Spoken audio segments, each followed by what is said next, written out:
Stream Elements says, Dice Baggery is now live streaming Just Chatting, Draw and Chat Pokemon inspired TTRPG.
Hello!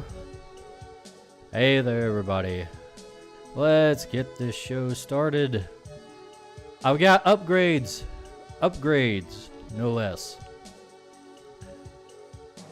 The whole chat has been revamped for me. Geronimo can now read all of the chats. Yay! Yes, Geronimo can read all the chats, and also all the chats are in one place on my OBS screen, so it only takes up a fraction of the space on my screen. So that's nice. That's actually quite wonderful. Oh wait, I forgot to to mention on my own freaking Discord server that I am live.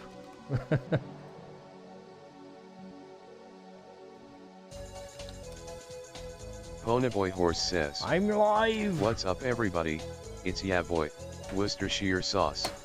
Hello, Ponyboy.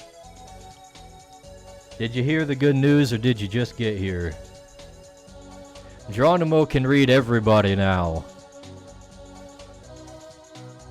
Watch, this'll be the stream where nobody shows up. But yeah, we can have cross-chat arguments with Geronimo now. Ponyboy Horse says, "That is horrible news, I am no longer special." Well, YouTube could always do their own thing. But yeah, we got more creatures art to work on today. Not Geronimo. Patron sent me this one. And we're gonna be finishing this one up. This one is a creature dying while dissolving into essence. I sketched this a few weeks ago. Now it's cleaned up and ready for me. Just gonna make a few little bitty adjustments. And then we'll be good to go.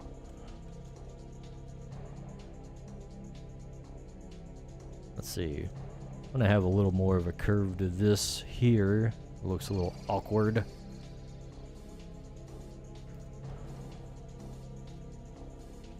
I had quite a productive day.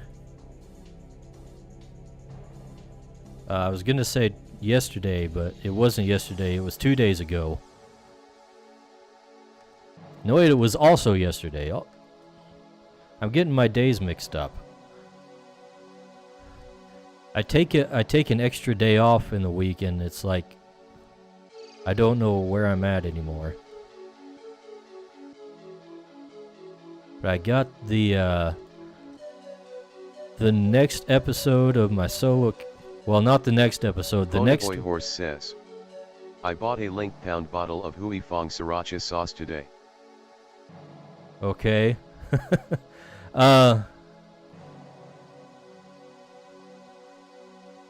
What was I saying? Yeah, I got a whole recording session in on Tuesday night for the solo campaign. And then I edited the next episode. And also I recorded something for the next... says, "I return." Hello, Dale. What was I saying? Oh yeah, I also recorded the dialogue for... the narration. "Why did it say link? It was a 8.5-pound bottle of sriracha I bought." I don't know, but we're going to have some kinks to work out with this thing. I think it's the same voice for Geronimo, though, so Geronimo has not changed his voice actor. It's still like Microsoft Dave or something.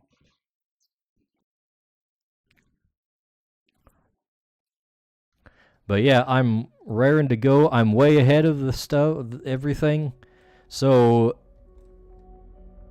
going to vote on Tuesday is not going to set me back because I'm already way ahead. Look at this boy.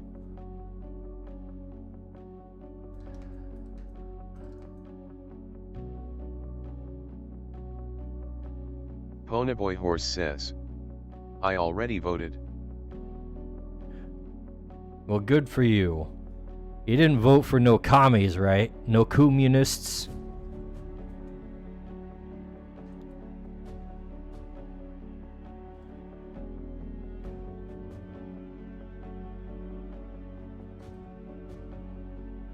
Ponyboy Horse says, "No communists allowed."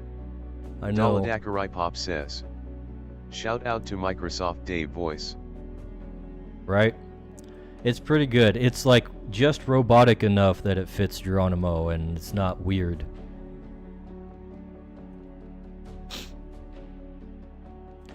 Because we don't want Geronimo to have like a totally smooth voice. It should be a little robotic.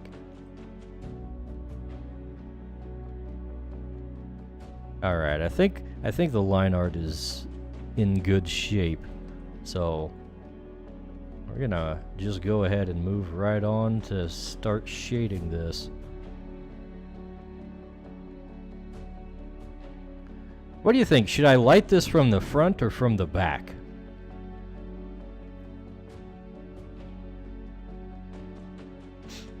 I think backlighting would be pretty good for this, myself.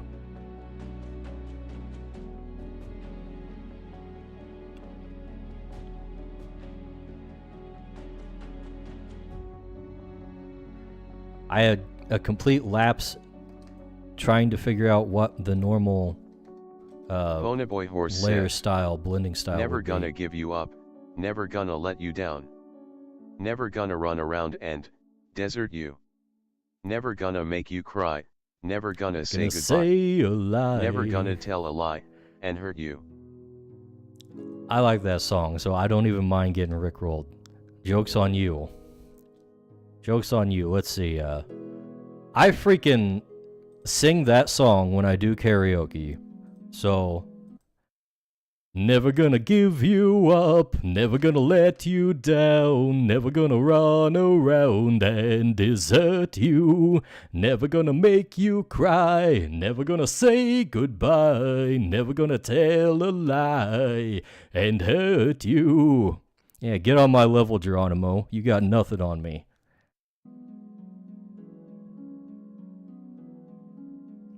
Now I'm tempted to keep going, but we will continue to draw.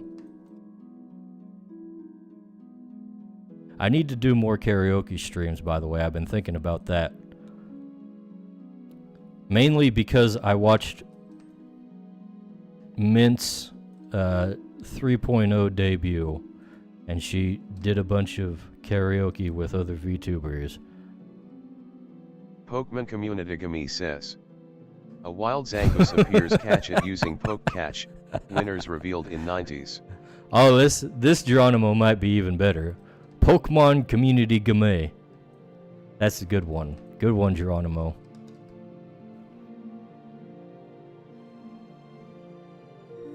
Let's see. If we do like a backlight thing.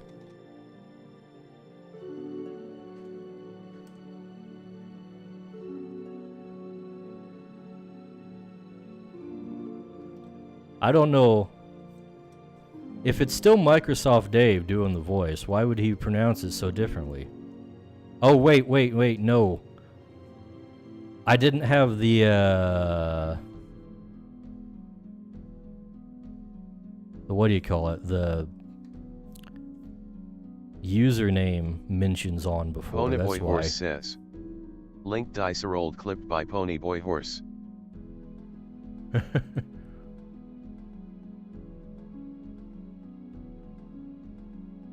What is this link garbage that it keeps doing?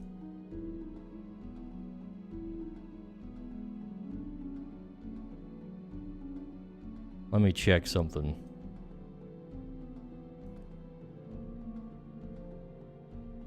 Oh, you clipped me. Okay.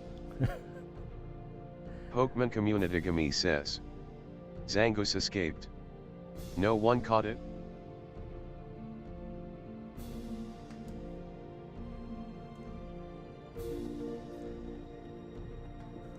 You go right ahead and rickroll people with me. I don't even mind. Rickrolls are a time-honored tradition in this house.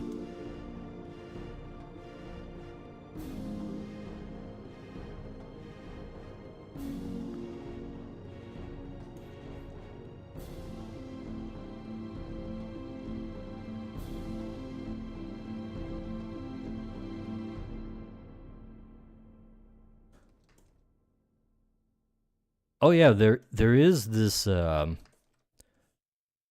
karaoke idea I wanted to do, because there is a weirdo musical movie from my childhood that I have never forgotten, and I wanted to do like a whole sing-along / watch-along with that. I don't know if Ponyboy has heard about this one, but I've talked about this one a lot with some of the other guys. It's a little movie called In Search of the Wow Wow Wibble Woggle Wazzy Woodle Woo.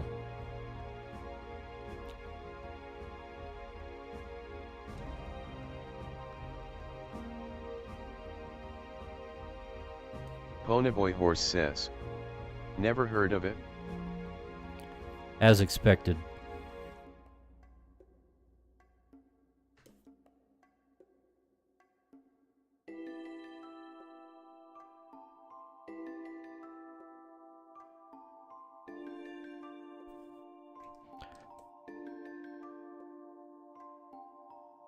It's basically like... Dakarai Pop says. The hell did you just say to me? Dale, have I never told you about In Search of the Wow Wow Wibble Woggle Wazzy Woodle Woo? I feel like I've brought that up a few times. It's basically like a stage play for like little kids that's on VHS. And the whole thing is like, you got this imaginative little kid in his, hanging out in his bedroom, except it's played by like a grown adult man. But everything in the bedroom is like oversized to make him look smaller. And also it looks like it's made of cardboard or something. It's really weird. But, he is searching for the Wow Wow Wibble Woggle Wazzy Woodle Woo with his imagination. And it has a lot of fun songs in it. Like, oh, if I only knew, if I only had a clue about the Wow Wow Wibble Woggle Wazzy Woodle Woo. 'Cause if I had a clue, then I know what to do to find the Wow Wow Wibble Woggle Wazzy Woodle Woo. There you go, there's a little taste of In Search of the Wow Wow Wibble Woggle Wazzy Woodle Woo. And the whole thing is on YouTube. You can find it on YouTube, the whole thing. So I was gonna like put some captions on it. And excuse me. Ponyboy Horse says. Is this a karaoke stream tonight? It might be. I mean, if you keep getting me on topics of singing, it might end up being a karaoke stream by accident.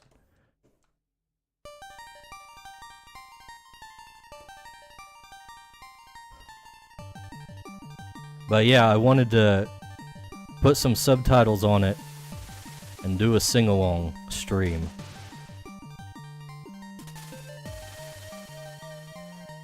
As I remember the tunes to all the songs, but I don't remember quite what the lyrics are, so I'd have to actually go through and like write those down.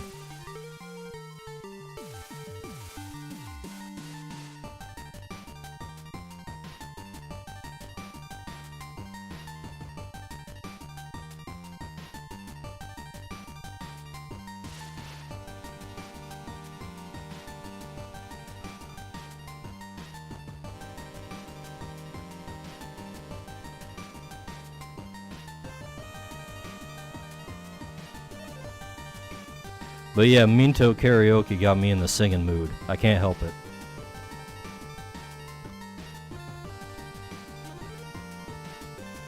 Dang VTubers.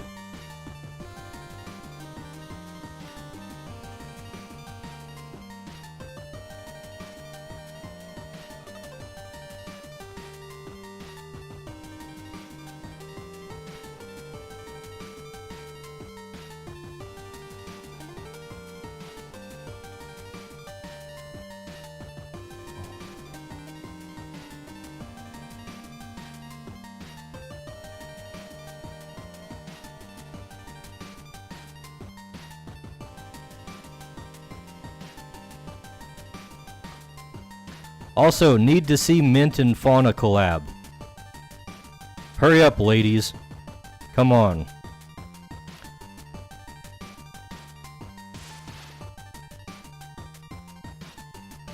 I see you two talking on Twitter all the time.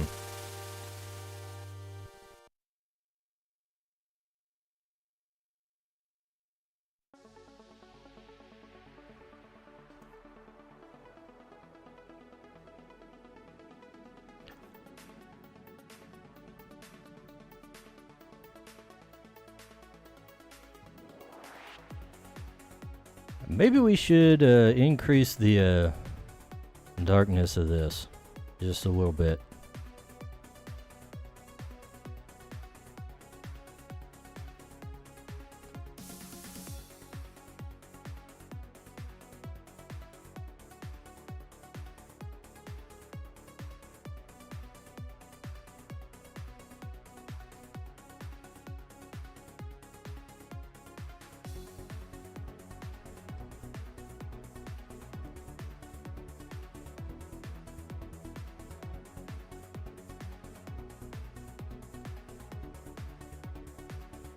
So how's the week been treating you boys, now that I'm running out of things to talk about?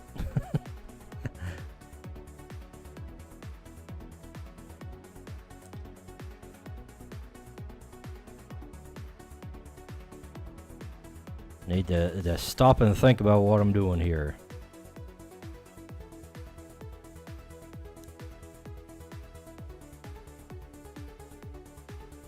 Not that I needed to before, but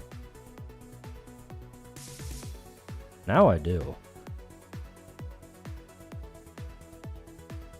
Ponyboy Horse says, "This week is amazing. I now own over 10 pounds of Hui Fong Sriracha." Oh, okay. What the hell is Solo the Hui Nerd Fong says, Sriracha? "I have arrived for the drawings and the lore, as promised." Solo, welcome back. We are in the drawing. You missed the little karaoke bit, but that's alright. I might end up singing again if I'm in the mood. You missed the lore about Wow Wow Wibble Woggle Wazoo Woodle Woos, but that's okay. I'm sure you'll hear about it again at some point.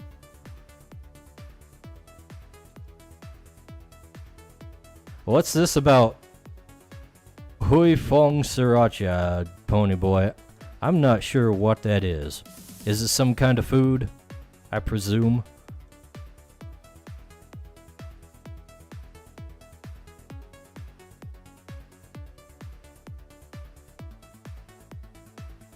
Ponyboy Horse says, "Don't worry, come over to Twitch for the dice roll singing clip." Pony Boy clipped one of my songs. Ponyboy Yes. Horse says, "Hui Fong Sriracha is a chili hot sauce." Oh, okay.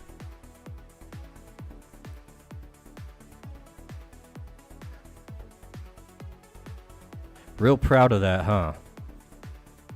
Is it good at least?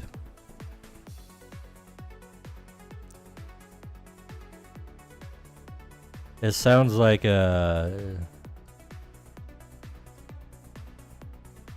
not my thing. I'm not a big hot sauce guy.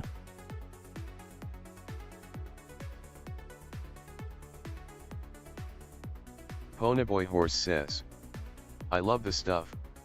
It is delicious." Is that why you got 10 pounds of it? Couldn't be, right?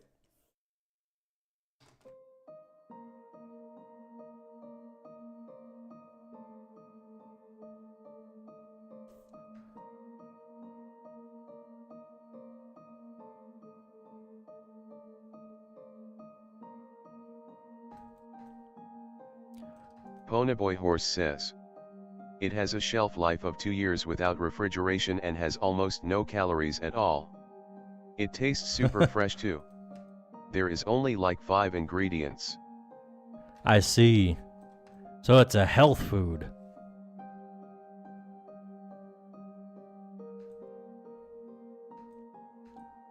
I can definitely appreciate the low calorie thing because that's basically my method of losing weight. On the other hand, I don't mean it tastes good.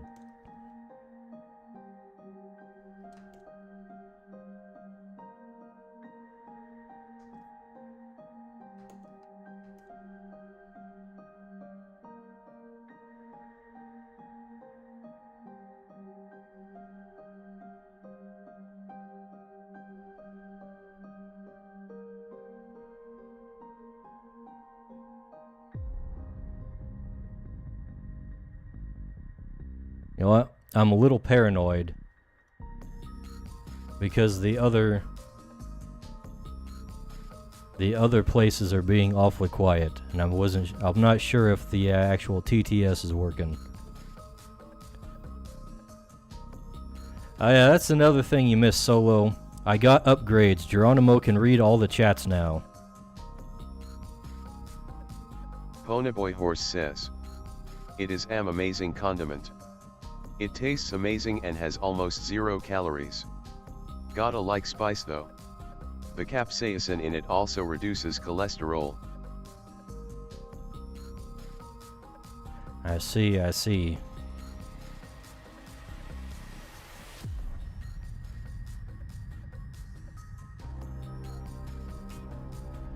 So when I was actually, when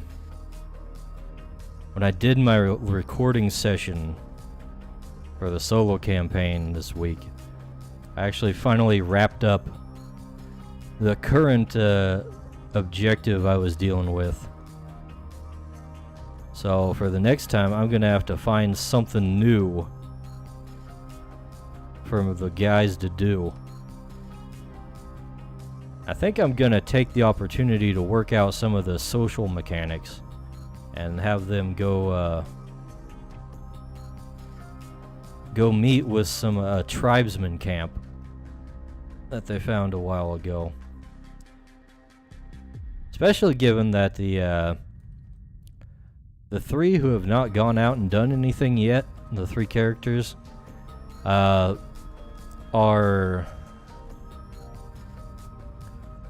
2 of them from the Viridian Order, and the last one is from the League of Magi, so they're kind of equipped to do such things. Pokemon Community Gami says, a wild Hypno appears, catch it using Poke Catch, winners revealed in 90s. Thank you, Geronimo. A wild Hypno. Sus. I was kind of wondering what exactly I could have them do with the tribesfolk. And I thought, hey, what if I make random tables for that too? So I'm kind of thinking about this system of randomizing how you can interact with them by giving them like wants and needs, or not wants and needs, haves and wants. So if you encounter like humans out in the wild like that,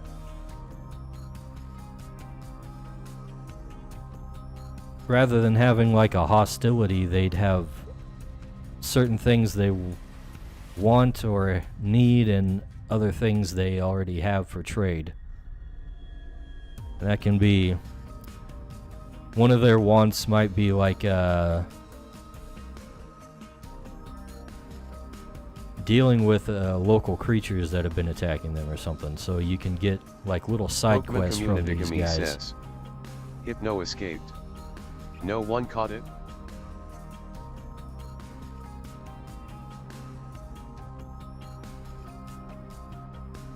This Geronimo doesn't read the emojis, I've noticed. Oh, by the way, I am also on Kick at the moment. I decided to dump freaking Twixter and try out Kick. And there's a bunch of emojis over on Kick that I've already uploaded because they don't prevent you from uploading your emojis or emoticons, or what the hell do we call those? We call them emojis, right? That's the terminology for these days. That the kids these days use.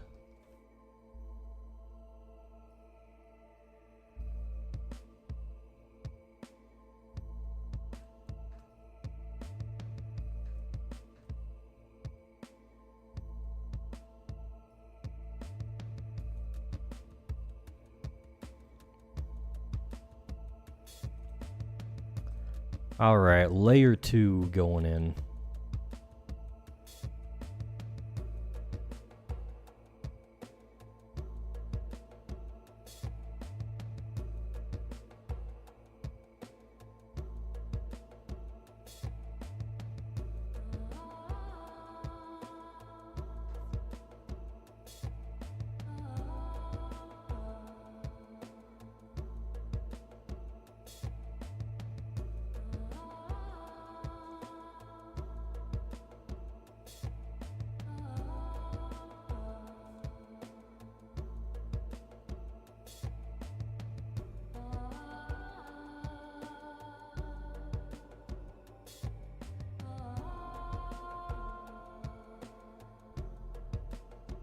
Whoops, this should be a clipping mask.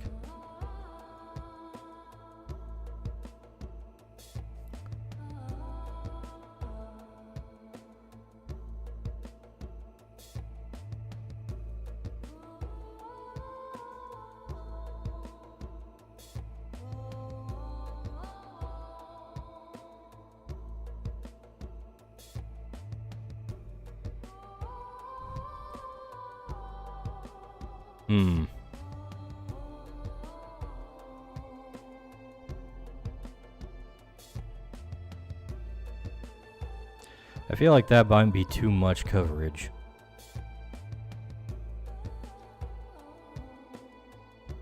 Let's go with it and see if the feeling continues.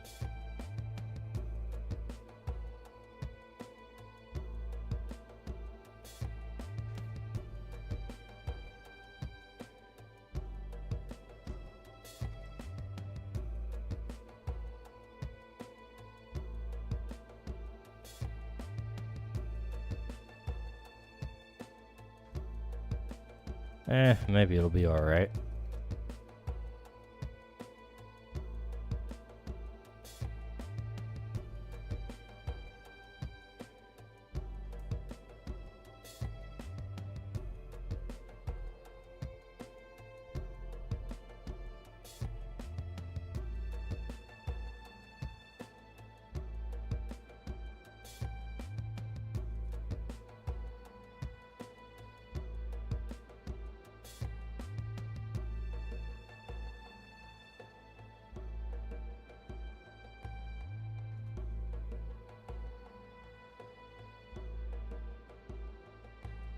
Yeah, I think we're pretty good there.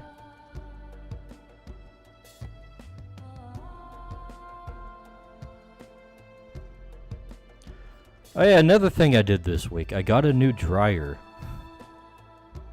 Because my dryer has been on the fritz. And it literally would not start. So I had to go get a new one because I've been drying my clothes at my parents'. That is no longer an issue. Got a whole brand new one.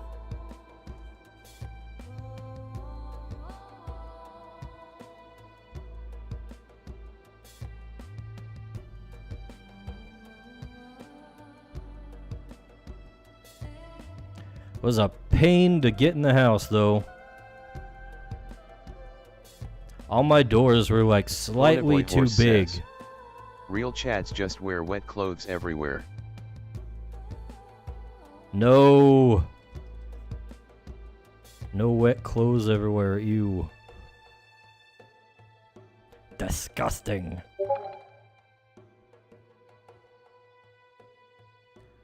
The bot stopped talking.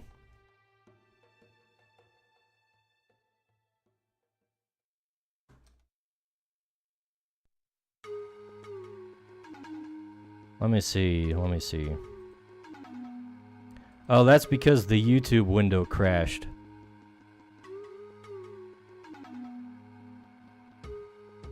Okay, YouTube guys, you can probably talk now.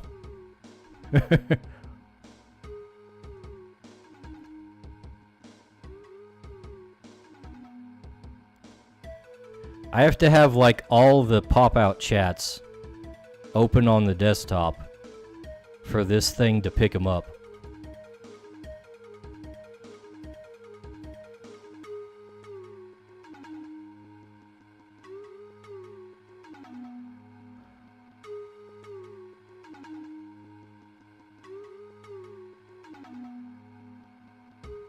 Ponyboy Horse says, I noticed Geronimo doesn't read emotes anymore. It's true, Geronimo does not read emotes anymore, because I told him not to. Because they're kinda weird. Especially with the Pokemon community game, putting emotes in every Pop little says, thing. Emoticon emoji. Emoticon over emoji. Dale is old school, see? That's what we called him back in Ponyboy my Horse day. says, he still can't say GIF correctly. Nope, it's true. Ponyboy Horse says, tell him to say GIF correctly. I can't. Microsoft Dave is just not that competent of a voice actor for Geronimo, unfortunately. Maybe one of these days we'll fire him and get an actual good robot voice. Says, GIF. Yeah, see, Dale? Even on the other website, it don't work. Ponyboy Horse says, GIF. There you go. Daladakarai Pop says, it'd be nice if Geronimo didn't read Twitch bots. I think I can turn off bots if I, like, specify their name in the settings. Maybe we'll try that later. But for now, he's just reading the Twitch bots.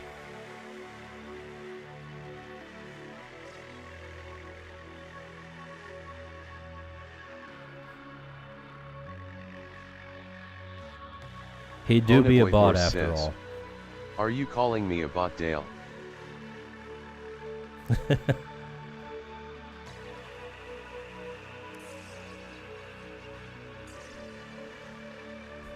You're both on the mainstream big tech sites over there, buddies. You're both bots. Daladakarai Pop says, you should turn off the reads for the Pokemon game. But then I won't know if they spawn something that I want.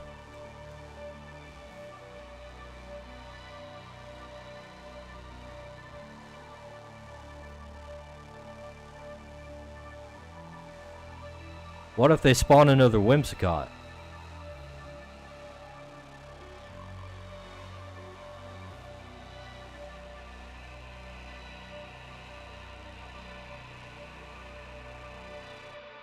I gotta know when my boy is spawning.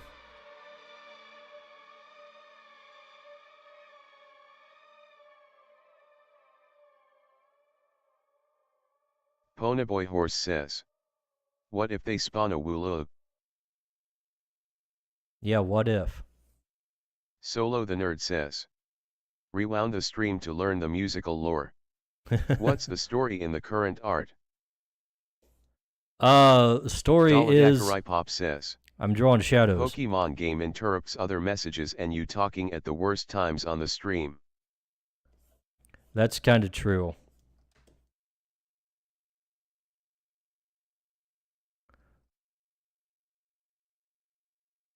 What happened to my music?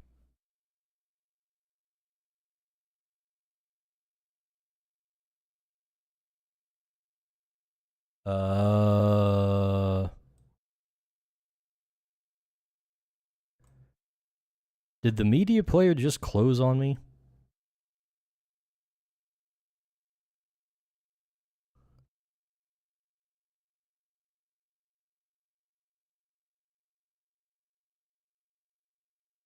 It sure did.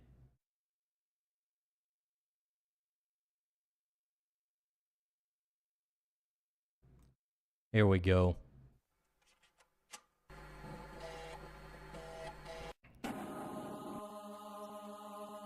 Yeah!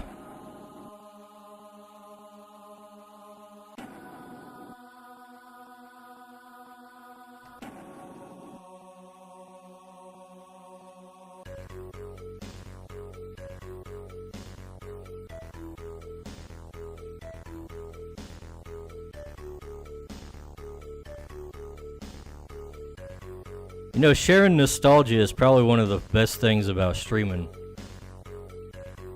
Because this is also nostalgia. This is Onslaught. From back in my day. Video game music. Not a good video game, by the way. Just one that I played and I liked the music from.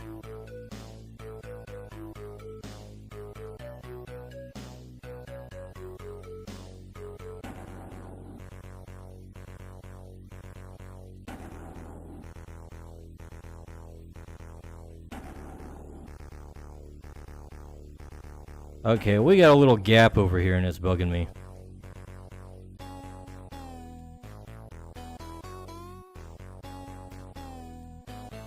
One of the things we're gonna have to do is like leave a trail of sparks along the striking path here. Because this particular metal that he's using in his sword has fairy type properties. Daladakarai says, I enjoy knowing some bad media exists with absolutely banging soundtracks.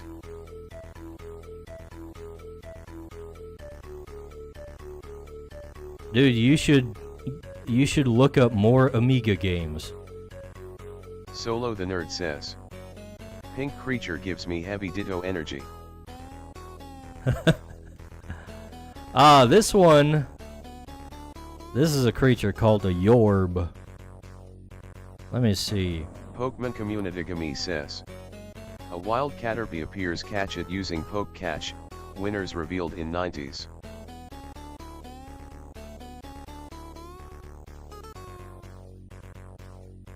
Let's see, I got Yorb up on the website.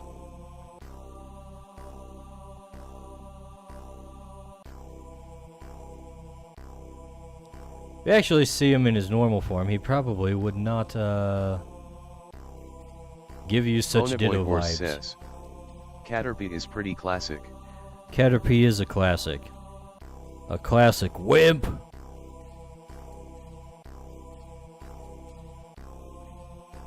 Here, let me drop this link. Dicebag Games says, link.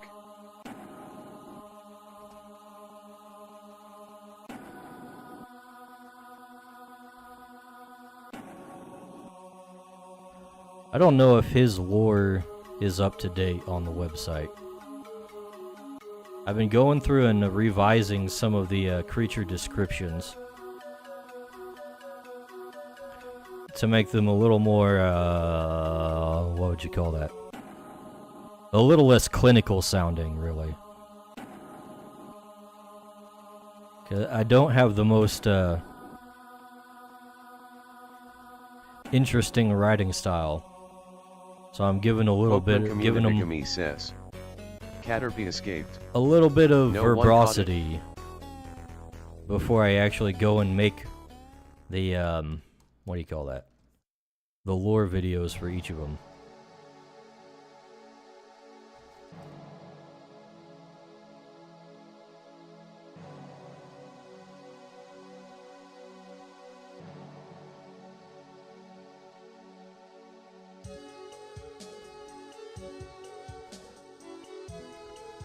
Thanks Solo in the part Nerd to says, me. I saw the page and that you might have inspired by D&D beholders. Yeah, definitely.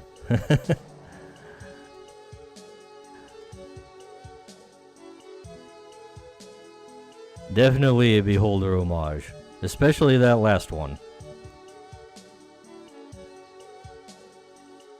Daladakarai says, anyone remember Powder Game? Powder Game? Dale, what kind of games are you bringing on here to talk about? Explain to the class what Powder Game is.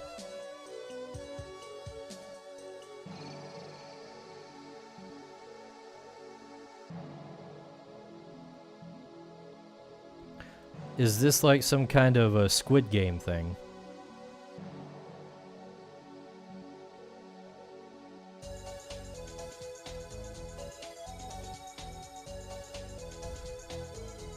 Daladakarai Pop says. Okay. Daladakarai Pop says. 1 SEC. SEC, huh? 1 SEC. Thanks, Geronimo. Shout out to Geronimo's weird pronunciations. They always liven up the stream in stupid ways.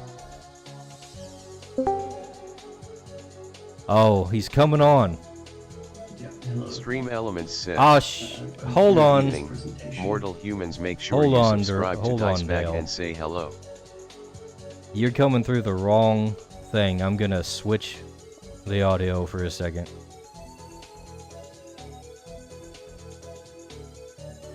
Okay, let's see.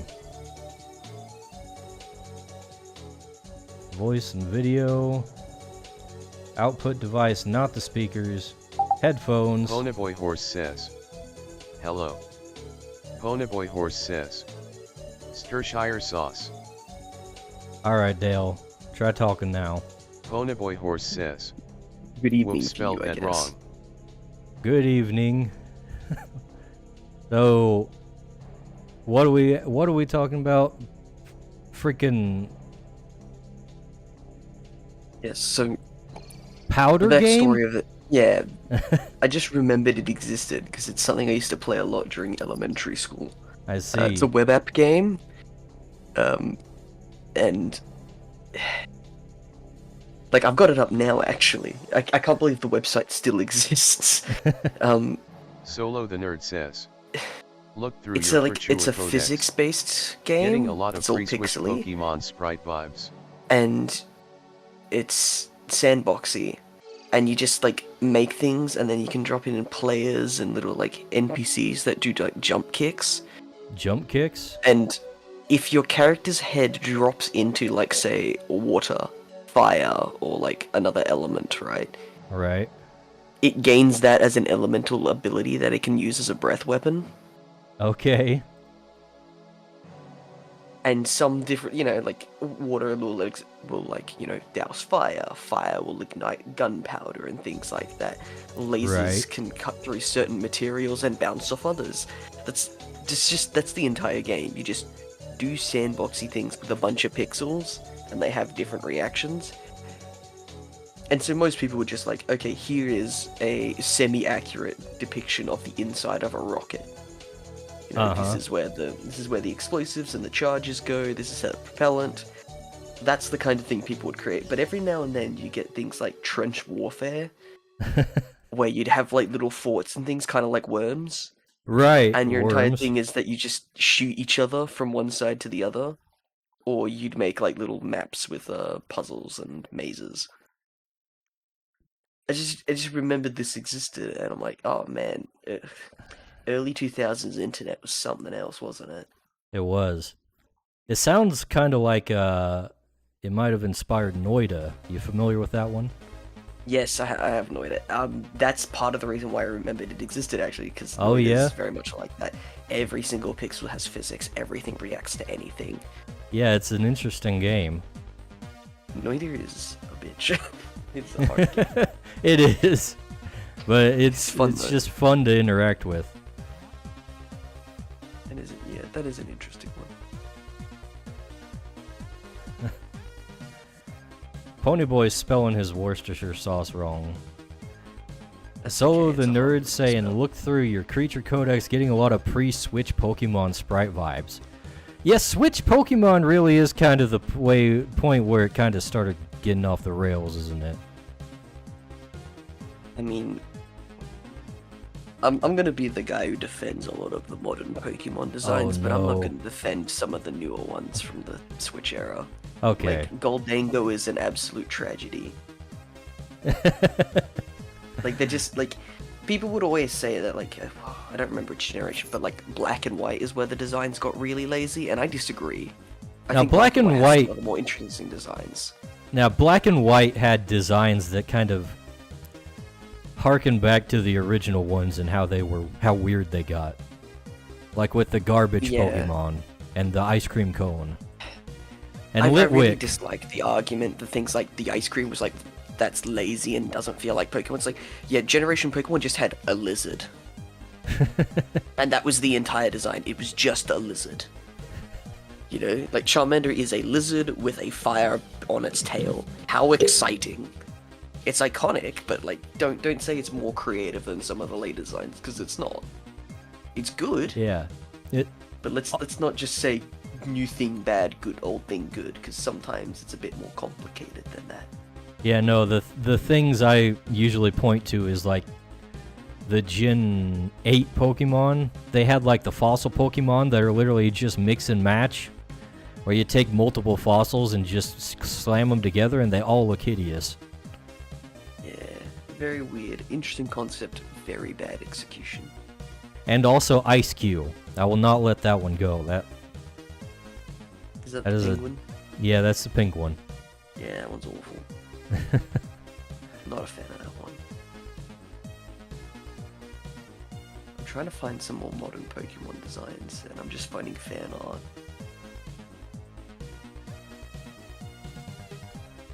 Well, just get on the Bulbapedia. You'll find everything you need. I hate that website. It's better than the Wikipedia, though. What have you got against Bulbapedia exactly? Oh, I just think it's cringe, that's all. Oh, okay.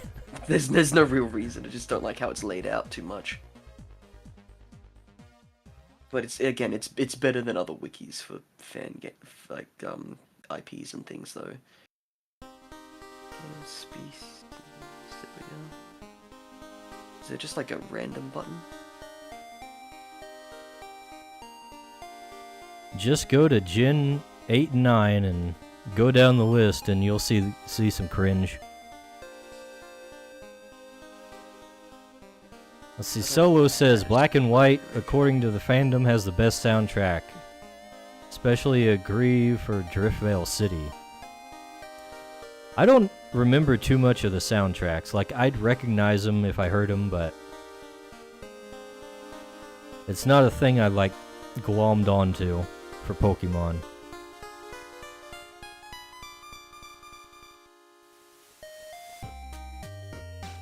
It's Googled Generation 9 Pokemon, and the first image was like the bread dog, and I'm like, okay, fair enough.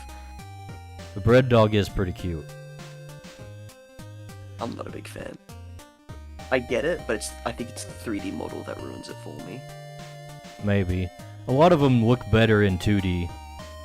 Yeah, the 2D model's a lot nicer. Like Iono. Like, she looked a little weird in 3D, but once you saw her regular 2D design, it was like, okay, that actually looks pretty good. Yes, I do know what that is. Never mind, I'm stupid. The what? The one you just said, Iono. That's the character, Iono? isn't it? Yeah, that's the The one we complained about for like 2 days straight. big jacket character. Yeah. Big jacket streamer. As if we don't have enough big jacket characters.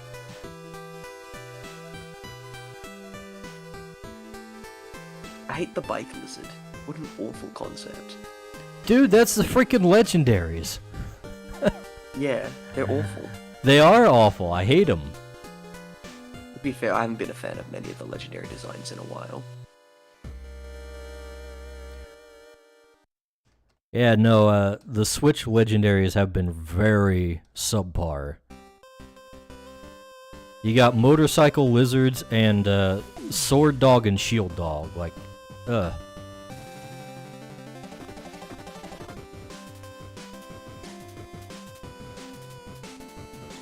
I think Black and White actually did have some of my favorite designs. Like, I Oh, really yeah. liked all the ghost stuff in it. There were some nice ghosts in that one. It had what, like, Drifloon? I think Drifloon was actually Gen 4. Was it?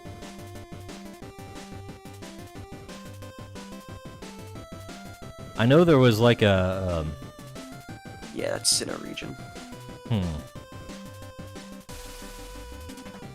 I don't think it was a ghost at the time, though. It might have just been... How is it not a ghost? Lining at the time. Part of its Pokédex injury was like it drags kids down to the underworld. Yeah, but there's been many times where a Pokemon's had like a type that should have been added to it that wasn't until later. That's true. And I don't just mean because the type didn't exist in Generation 1 or 2. Like, there are some Pokemon that are like, this is totally a Psychic, and it's not. Like Oh, Charizard Apple. and That's Dragon. cool. Snake Apple? Hell yeah. Yeah, the apple Pokemon are kind of an interesting idea. One turns into a bug. One turns into snake, and the other one turns into apple pie. I like that.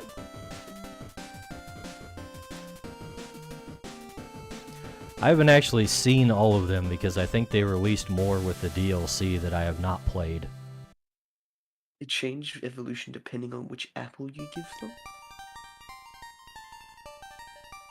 I like that. And then there's of course the like gargantuan or whatever it's called. Big apple snake.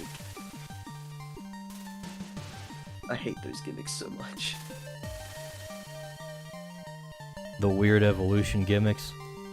Yeah, not a fan. Oh, hello.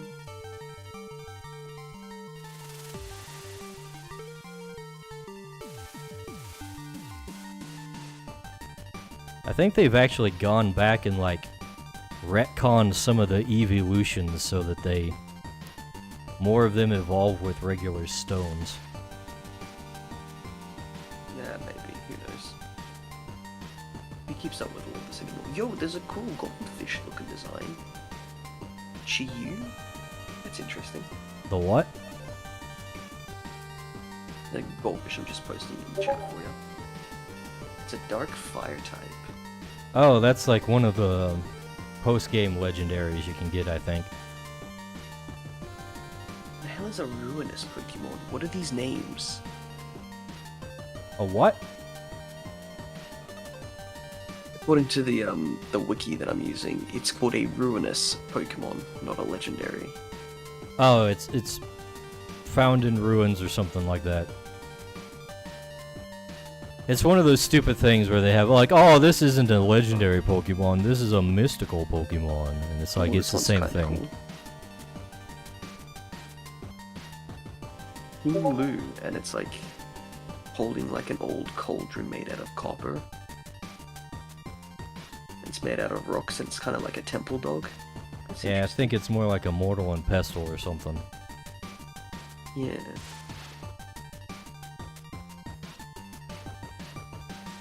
Its 3D model isn't awful, but like, what game is this one from? Is this from the DLC for Scarlet and Violet? The Ruin ones? Yeah.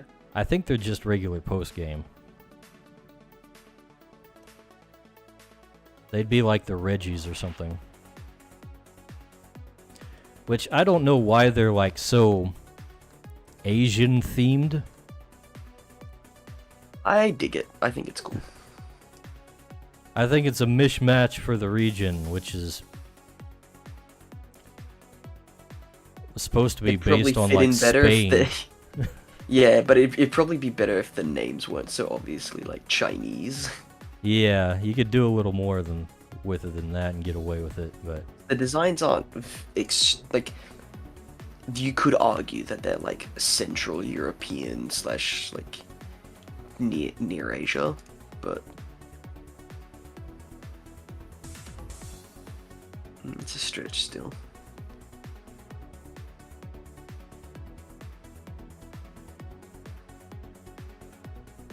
I think that's supposed to be part of the lore, is that they're from a different place and came there at some point or something like that. I'm not up to date on my Pokemon lore because Pokemon lore usually sucks anyways.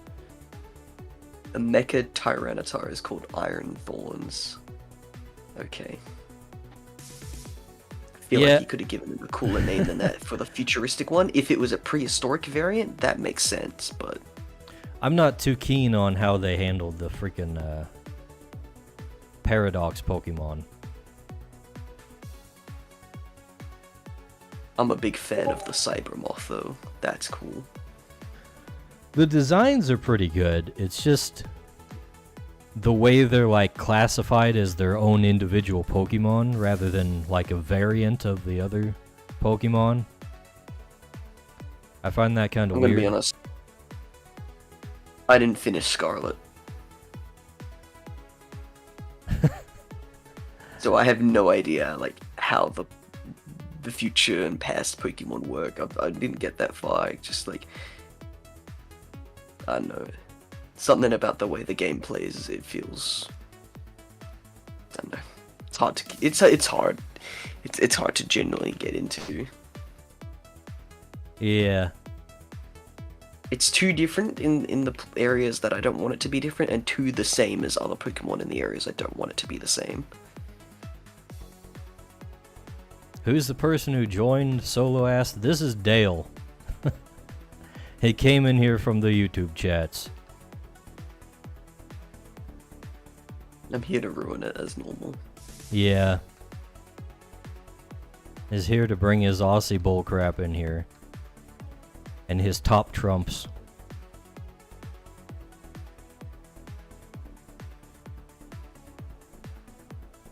Still kind of baffles me that you didn't know what that was. We don't have those over here. We absolutely do. I have never seen them. I don't know where they are. If they exist. I'm not even sure if you didn't just make them up.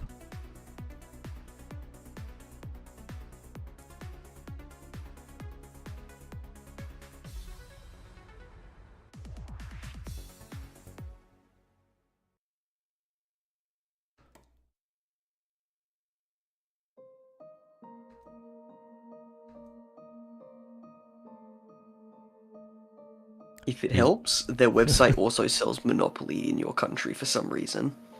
Website? Yeah.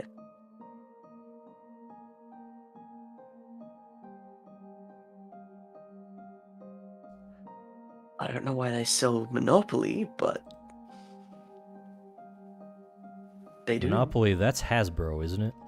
Yeah, I know. That's the weird part. But on their website, it's Monopoly Omaha Edition. Omaha Edition? What the? Maybe they produce like the specific, like these are like the Saints, not Saints, sorry, the like town and city based ones, like Queen's Edition and stuff. I don't know why you'd want to play Monopoly based on your specific city. I don't know.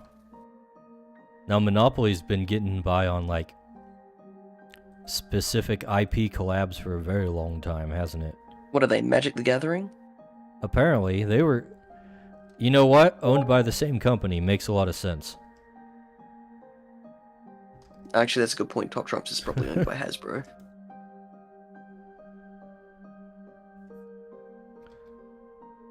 Now we know where they got the idea for Magic, I guess.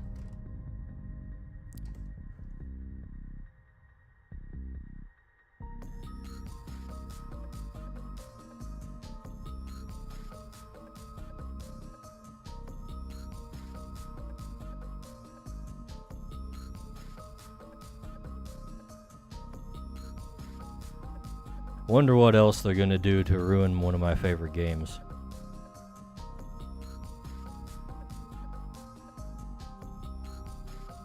I hear the next couple of packs coming out are Spider-Man and SpongeBob. Are you joking or... I can't tell. No, I'm not joking. I know for a fact the Spider-Man one is a thing. But I've heard that SpongeBob's getting I think they call them Secret Lab? Secret Lair? Secret Lair, oh yeah. Yeah. Gonna be alternate art versions of other cards. I kind of like that approach, honestly, which like instead of making them brand new cards with new mechanics, it's just themed. But like, I mean, they've had like what 3 My Little Pony runs, so like if anything's on the table, man. Yeah.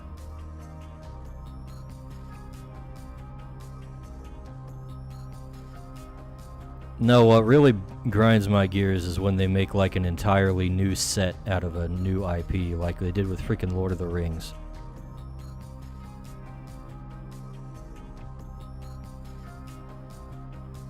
Yeah, the difference being is they didn't just like make Lord of the Rings card. They like changed all the character designs and like allegiances for them. Like they just fucked with them. Even if they like gave it all the proper lore in the world and whatnot, I would rather not have Lord of the Rings in Magic the Gathering. They're just too different. I guess the argument for that is that the whole point of the Planeshopper stuff is like they can go into alternate realities at a whim and then take bits from them and then bring them back to wherever the hell they're going. I don't know, the fact that that Magic the Gathering has lore kind of feels weird with the type of card game it is. Unlike, it's not like Legend of the Five Rings, right, where the entire card game is based around the narrative. It's mostly the world building that's the major thing, because they visit other planes all the time. But like the thing is with the Magic the Gathering planes, they all function on basically the same rules. So like they've all got the 5 colors of mana and all Well, clearly that. not, because they have Warhammer in it now, and that's not how Warhammer deals with Magic. Yeah, exactly. That's why I don't like it when they mix them, because it breaks the rules of the entire multiverse. I can't wait to find out what goddamn type of wizard Patrick Star is, you know? Ooh, he's a fire water mage. So he's, you know, he's a bubble blowing baby, so that clearly means he's a white blue, right? I don't know what they're gonna call him. Like, wouldn't the entire SpongeBob set just be, It'll blue? just be like, no, like yeah, oh my god, it'll just. I can't wait to see Squidward as a black card.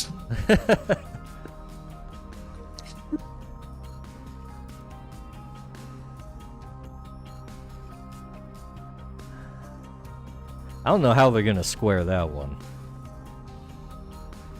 Well, again, it's like Secret Lair or whatever they call them, so it's like just new art on one of them. Because I remember the Hatsune Miku ones came out, and I hated the artwork they chose for those. I think like one was good and the rest were like really boring or like bad in some cases. Like if I ain't a Miku fan really. I collect some of the figures because they're nice. I'm not really But a I'm really Miku picky fan. with it. I just like the way she looks. Yeah, no, aesthetically it's nice. I'm a big sucker for aesthetic. But yeah, I'd be very picky on the type of art for the cards that are themed around that for a collaboration, and I was very unimpressed by the Magic the Gathering one. But it's also like I'm very unimpressed by D&D's art direction at the moment. Surprise, surprise. So it kind of lines up.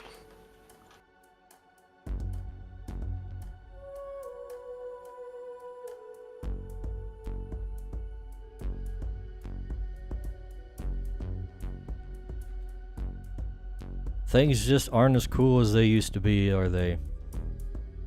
No, they are not. Bring back I kind of miss the era of fantasy art that was basically like everyone had the same aesthetic as Discworld's art for its book covers, where it's just very silly and very high fantasy, but the world itself is kind of like everyone is a pretty grounded personality. So you just get like a little wacky stuff, but it feels normal. Right. It's not my personal fantasy aesthetic, but I like it still. I feel like early Magic the Gathering had a lot of that, especially with like the goblins and The kobolds skeleton and stuff. shit? Hell yeah. Shout out to Mr. Bones Wild Ride.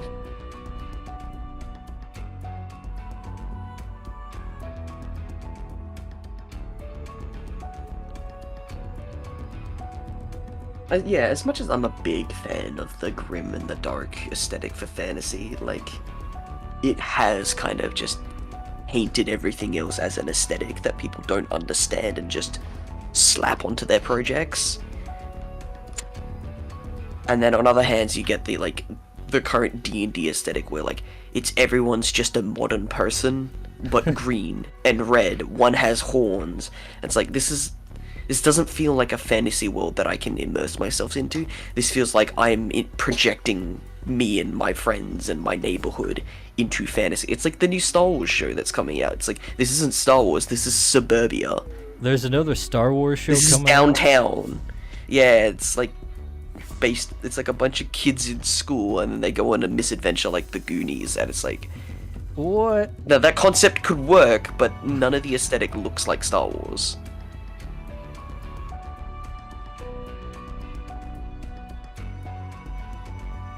Like, you don't get, like, the technology looks like just some random sci-fi movie for kids. You know what? That's the problem I've had with most of the Disney Star Wars.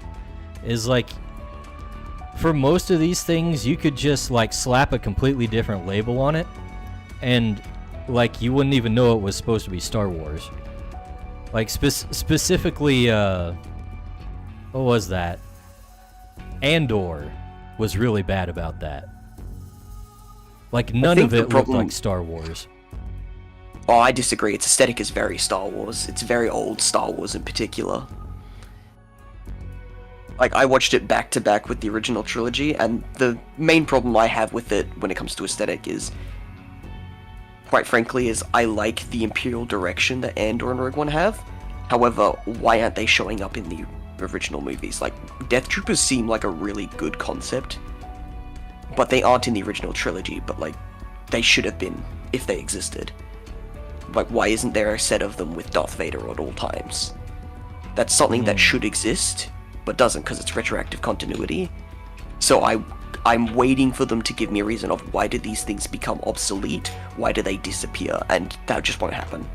Because Disney likes using them, and I like them too, but they do ruin some of the continuity. And I acknowledge that.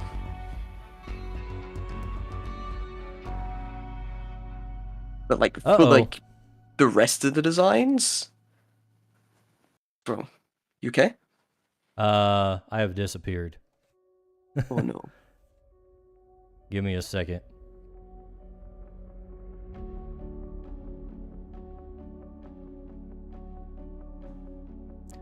Sorry guys, my connection to cyberspace is a little wonky.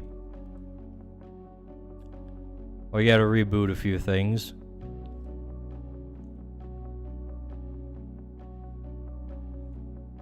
Yeah.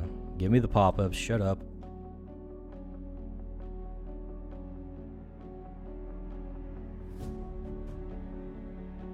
Alright, I think I'm back. There we go.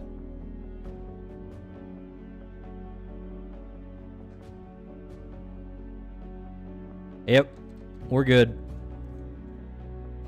Yep, you're good.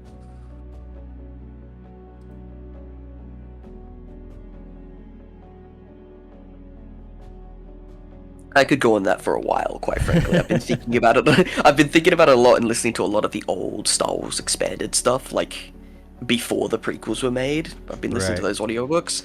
So, like, a lot of it lines up for me aesthetically, but I should probably drop that. It's not really relevant. Ponyboy says, I hope George Lucas is suffering as much as the rest of us. Yeah.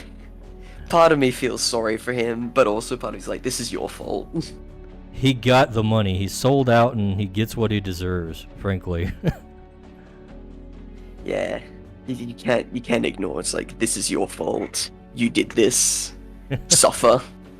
You let the mouse take over. And to be fair, like, I'm not gonna pull a Star Wars theory and be like, George Lucas's Star Wars is perfect, because it's not.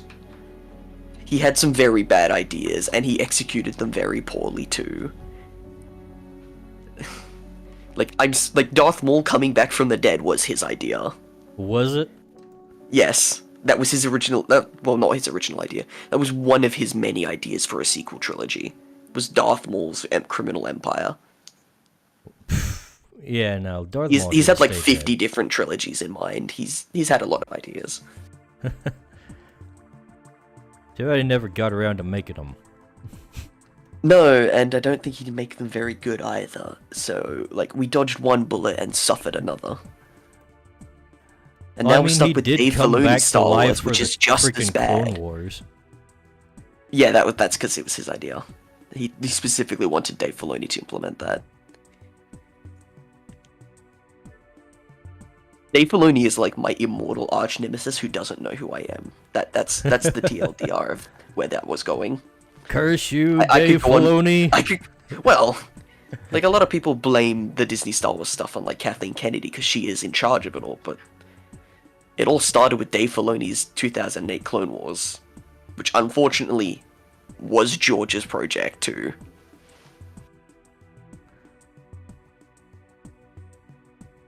But now we're stuck with just Filoni. So there's no one to stop him. Except Kathleen Kennedy. And she won't. Yeah. Because she doesn't give a shit. No, as long as you check all the boxes, she's like, yeah, okay. Did you know back in the original, like, just when they were doing Expanded Universe stuff for the prequels, right? They actually had someone whose specific role in Lucasfilm was to look at every piece of Star Wars media to see if they lined up well enough. Like, they had a lore guy Right, for a while. That's and he reasonable. left around with the time Disney acquired Star Wars. Oh, that figures. Yeah, I mean, he didn't do that great of a job, obviously, because 2008, the Clone Wars show, doesn't line up with basically anything. Especially the first couple of seasons. Hmm. So he wasn't doing fantastic. Ponyboy says, I like Darth Maul's story after he came back, but him coming back makes no sense. How Qui-Gon, a Jedi Master, die getting stabbed in the gut when Maul survives getting cut in half at the gut.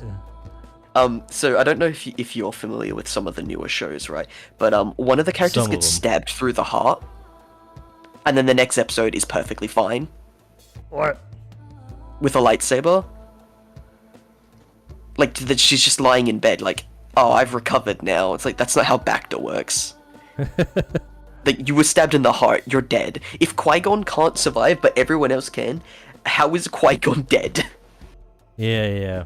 Like there was no signs that he wanted to die. It's not like Obi-Wan letting himself become one with the Force. Qui-Gon had a mission. He was going to train a new apprentice. He was gonna train the Chosen One.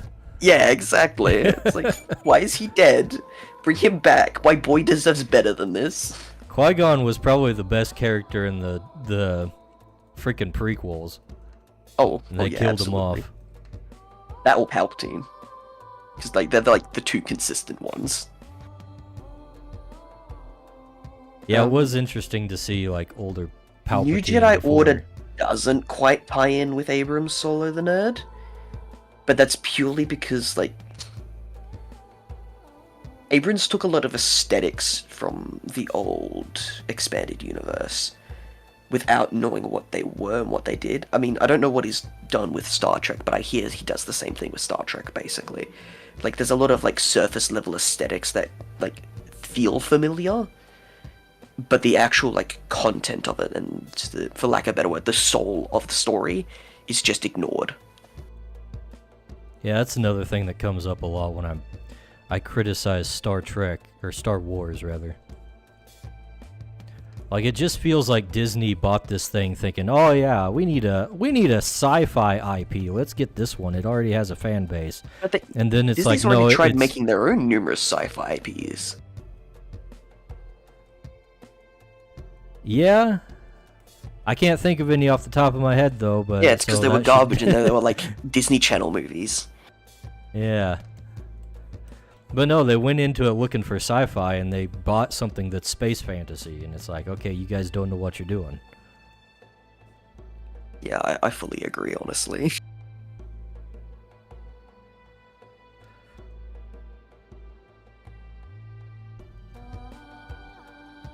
I don't know, it's...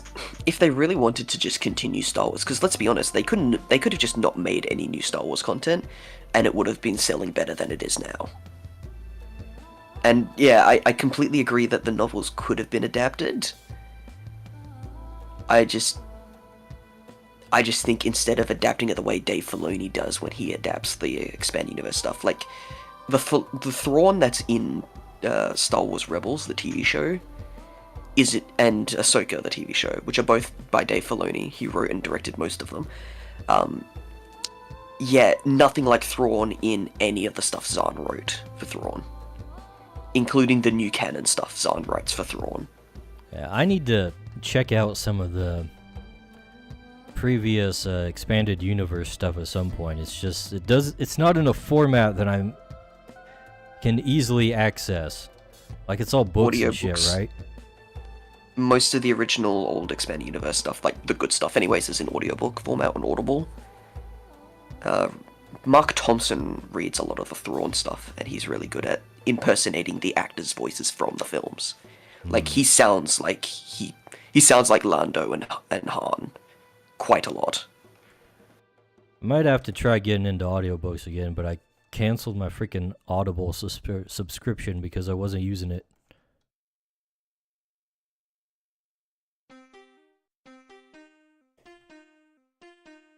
Also, to add on to a note of me simping for Andor quite a lot, as is tradition at this point, it's nice seeing Andy Serkis play an actual character for once in Star Wars. Who? Andy Serkis, the actor. I do not know actors, man. He played Gollum in Lord of the Rings. Oh. Who was he in that? He was one of the guys in the prison in Andor. The dude who can't swim. Oh, yeah, okay. And in the sequel trilogy, he's the main bad guy until they kill him off in the second movie. The main bad guy, he's the freaking... I forget his name. That tells you all you need to know. Yeah, Supreme Leader Snoke, who Snoke. is set up to be the next Palpatine kind of concept. He's kind of set up to be like Thrawn is in the Expanded Universe, and then it turns out he's a Palpatine clone that's botched. It's like, that doesn't make it, like, this doesn't follow. And then, what's his name just kills him off.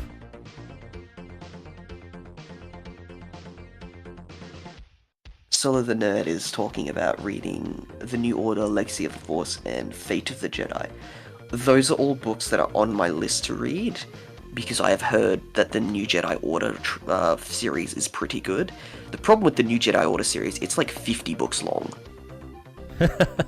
Well, it's like the Thrawn anthology is only like 10, and half of them aren't even about Thrawn. It's the old Expanded Universe stuff before the prequels came into the scene.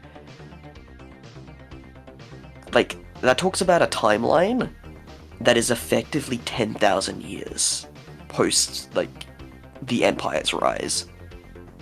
There's a lot of time that changes, and, like, new threats from outside the galaxy come in.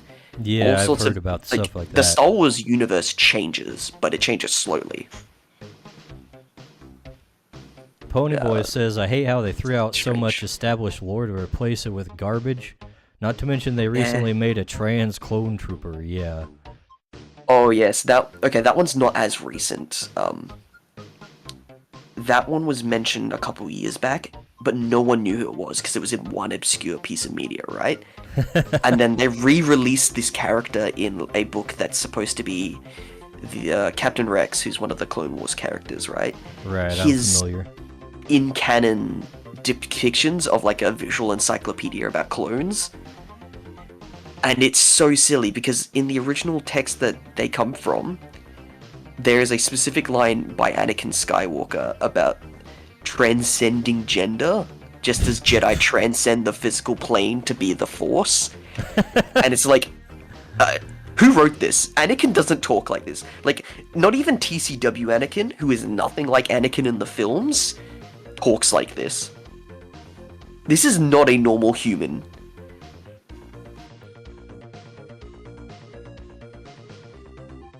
Yeah. Honestly, yeah. if you're like Dice and your entire consumption of Star Wars is just like the original trilogy, and that's what you care about, like, that is probably the best way to enjoy Star Wars, quite frankly.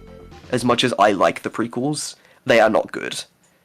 They have Now, some interesting ideas, but they are not good. I like the prequels. I will defend them. Oh, I will too. Like, I think the Confederacy needs more content on it. Like, we need to stop. Like, are we committing to the fact that they're supposed to be separatists or not? Because it's very contradictory on that. Like, the films are contradictory on that. Because in the first film, they have a representative in the Republic as the Trade Federation, which is not a planetary system. It's an organization. It's a corporation. Yeah, the way the Galactic And then they Center get treated works as is a little weird. separatists.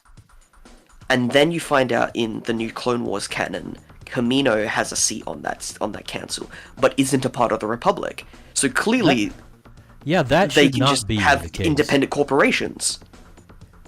Like, I'm definitely... Like, I assume that, yes, they just have corporations, but why is Kamino on there at all? Like, the whole point of one They of the give plots... the Republic their army, that's the whole point. But there's literally an guess they could bring assassination him in ploy that they later. blame Kamino on. Oh, yeah? Well, Yeah, wait. TCW's weird. Wait, wasn't the assassination ploy a part of the main plot of the... No. There is a side There's a story different one? in the Clone Wars animated TV show, and they try to frame Kamino. It's weird. I'm sorry, Solid the Nerd, but like, if I've rewatched it recently. I really like the 2003 Tartakovsky Clone Wars because it really tries to tie in very well because it's promotional material for Revenge of the Sith. So it ties in with the book that was being written at the time and the show, the movie, sorry, because it's being made with concept art and proto scripts. 2008 Clone Wars doesn't.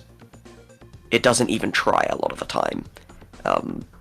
Like, characters have completely different roles. The first movie they make, they aren't using Legion colors, which you see later on in the rest of the show, and of course Revenge of the Sith.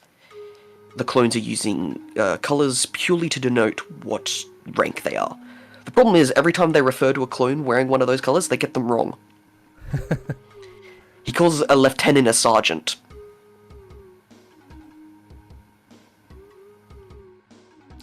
Yeah. There's a lot of that. You kind of need to make what's his sure you name get again? that right if you're going to make a point of it. Yeah, especially when you're supposed to be the disciple of the creator of the media. Because that's kind of how Filoni was viewed. He was George Lucas's... Like, he was to inherit Star Wars, effectively, until the Disney deal. And, yeah, that didn't happen. You like the... I think that's Pony Boy, that one I'm looking to. The aesthetic of the Jedi and the clone armor with robes.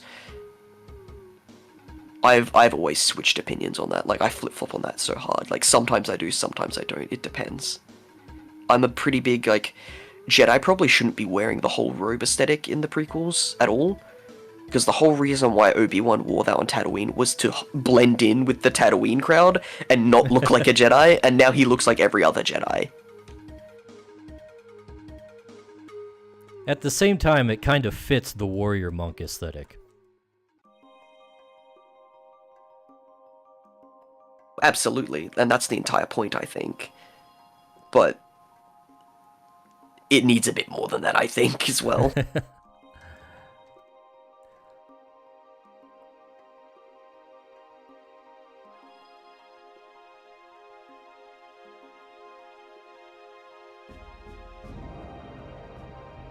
Solo says, although the 2008 series was rough, the characters behind the Clone Trooper helmets were done very well. They're all voiced by one guy. Yeah, TCW's main point was to give the Clone Wars perspective a bit more from the clones' perspective, and how they are individual people. My problem with that, Who unfortunately... cares? They're clones. Well, my problem with that is that's not how clones are described in Attack of the Clones. Yeah, they're like freaking Because- brainwashed. Not only are they brainwashed, but their brains are genetically altered during their development cycle as fetuses. Yeah, that too. That's the whole point of Order 66 in the films. It's directly mentioned in a lot of the early expanded material too, And then TCW comes along and inserts brain chips that are like, they're not even technology, they're like organic brain chips that are like also technology. Organic brain chips? Yeah, it's weird. And that's it suppresses them from being individual in order to enact out certain orders. Which is like, I have an easier solution that's less complicated. Jango Fett dies. So the genetic material used to make the clones becomes imperfect and thin, and they have to start finding alternate ways to clone them. They have to make clones of clones. Exactly, and they have to splice in compatible DNA that is not identical.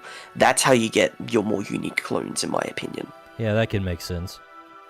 Like, so if you want like Captain Rex, right? If you want him to not fall prey to Order 66, you have him be one of these deviants. He's not a first generation. Yeah, it's not heavily mentioned in Bad Batch. It's outright said at one point that there are a lot of clones that have genetic defects which make them different, which is part of the reasons like why didn't we start with this? Why did you do the brain chip thing at all at this point? Especially since Boba Fett does have a female a sister, which is a identical clone of Jango Fett but female, which is like, so it's not identical. They gave Boba Fett a sister, huh? Yeah. And the concept behind that character is, the whole point of the Bad Batch show basically is, let's write about clones more, but have them unique as well, by having them be like the most stereotypical cartoon personalities ever. Give them an annoying child character that's always in the way and a problem. And then we're going to try and justify that by Force-sensitive cloning. This is the key to that, and that's how Palpatine gets cloned in the sequel trilogy. What? Like, the whole point of the original Thrawn trilogy is that the Clone Wars were conducted by clones of Jedi, which is not how the prequel does cloning. That is not possible in the prequels. Mm-hmm. The Force doesn't like cloning. So we can't do that plotline. That's why it feels so jarring in the J.J. Abrams film. It's because that's not how cloning works. And now they're trying to connect it to that by using material from the old expanded universe, which was made before the Clone Wars was anything besides a line from one film. Right, that was part of the plot of like one of the Mandalorian seasons, right? Where they're trying to... It's the overarching plot of The Mandalorian, right? Which is like, they have 2 or 1 episode each season to do with that. And I'm also like, I liked the first season of The Mandalorian. I enjoyed the second one. I didn't finish the third, and I didn't finish Bad Batch either. I did, unfortunately, watch through all of The Acolyte, though. That is painful. If you want to get drunk and do a watch party, I recommend that just to have fun. The Acolyte is one that I did not bother with. Ooh, Pony Boy. I'm a big Grievous fanboy. I'm a big Confederacy of Independent Systems fanboy. I don't remember which comic it was, but they did say that they tried to genetically splice Grievous after his cyborg enhancements to make him Force sensitive, and it nearly killed him. Because that's not how the Force works in the old canon.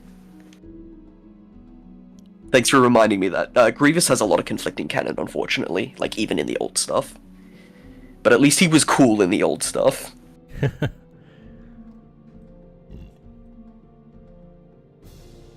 I really like the lighting you've done on this piece, by the way. Yeah, I'm quite liking it myself. I think you should be very proud of that. That looks really good. Like, don't even, like, honestly, don't add the line art at the moment. Save a picture of it without the line art, and then add the line art and save that as well. It looks good without the line art. Without the line art? Oh, sorry, they like the outlines and stuff. Both are good, is what I'm saying. When you're like flicking between the two on the stream, remember my stream's delayed a bit. I'm not actually sure what you're talking about, honestly. Don't worry about it then. I'm like 20 seconds behind on the stream. Oh, you mean like the highlights and stuff? Like the black outlines. Yeah, I drew like the highlights directly onto the as a Yeah. clipping mask onto the It's fine. lines. Don't worry about it. But let's see. What was I? Oh yeah, the background. What kind of color should I put the background as? Like maybe a green or something. Well, he is fighting like a subterranean creature, so maybe we should go with something more dark and blue and then like give him like a backlight.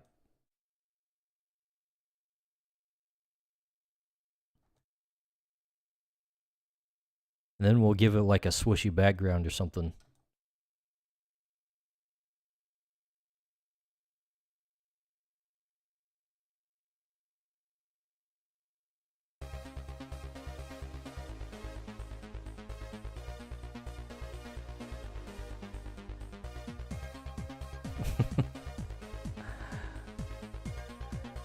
Like we can take this.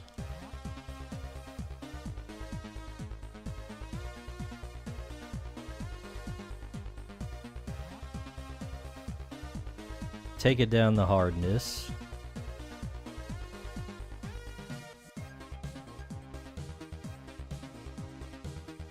Do like so.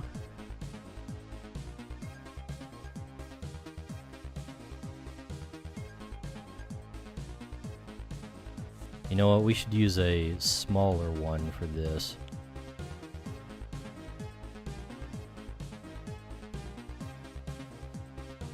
If we do glow, that does really make us stand out though. Yeah, it does. This is definitely a piece you don't want a background for. That's like here's the cave you're in. It's like, no, just emphasize the foreground. Yeah. Well, I guess technically it'd be emphasizing the midground, wouldn't it? Because the light's coming from the background and the foreground has no light source. We do need to add some details to the sword before I get too far off, though. Like some magic sparks, I think you were saying before? Yeah, this is a special material. Let's see. Get a new layer in here. Now, I'm not saying this is your best piece yet, however... It's not, maybe. It's not. The ones I've seen, it's pretty good. Surely not. It Surely competes. I have others that are good. I'm not It's saying you nicely don't. composed. I'm just saying it definitely competes. I like this one a lot. What the? Oh, geez. Everything's freaking crashing. I just lost my music again.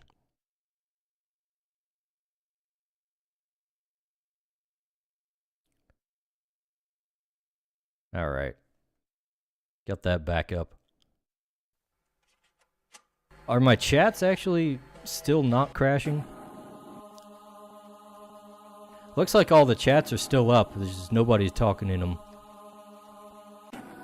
Except I the can't quite YouTube and tell, Twitch. 'cause I'm too delayed.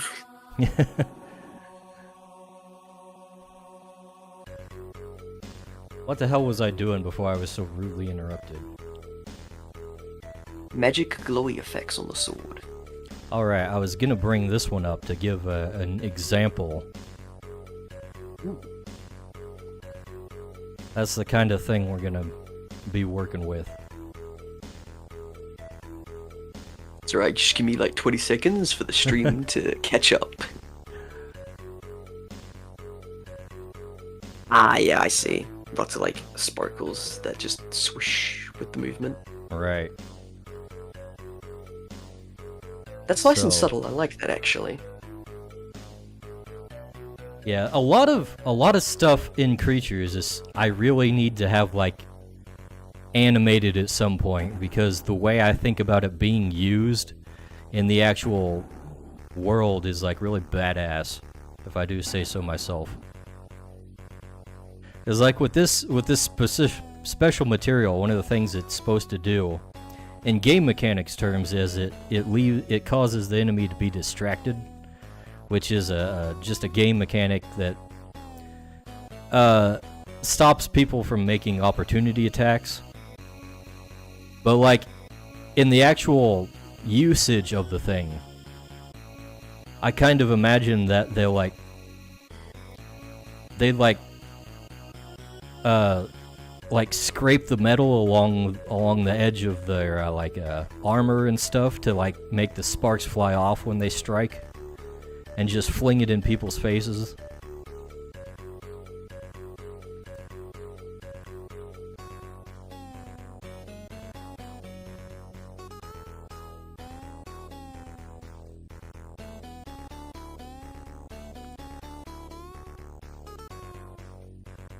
What are we saying out in the chat, though? Me and Solo are still talking Star Wars, unfortunately.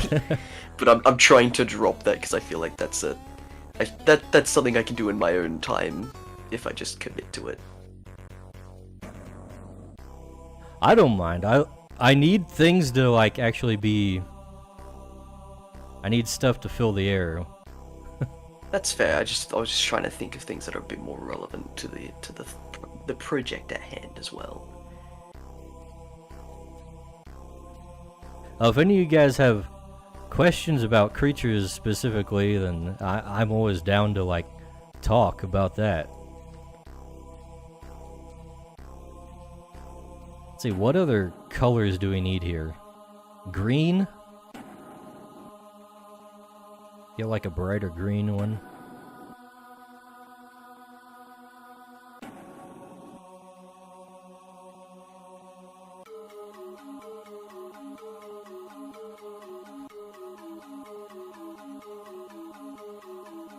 I would like to clarify for you in the chat, Solomon Nerd, I am having fun. I am giggling. Please, I don't hate you. What did Ponyboy say? It only like popped up for a brief moment for me. We can talk about Worcestershire sauce. Or Hoi Fong Sriracha. Okay, you know what? Fair enough. What is your favorite sauce? Me? Yeah. I don't know, freaking plain old barbecue sauce. Okay, well, you're gonna have to define your definition of plain old barbecue sauce, because American barbecue sauces are very different to the stuff we get here. You know what? I'm not even sure what to call it.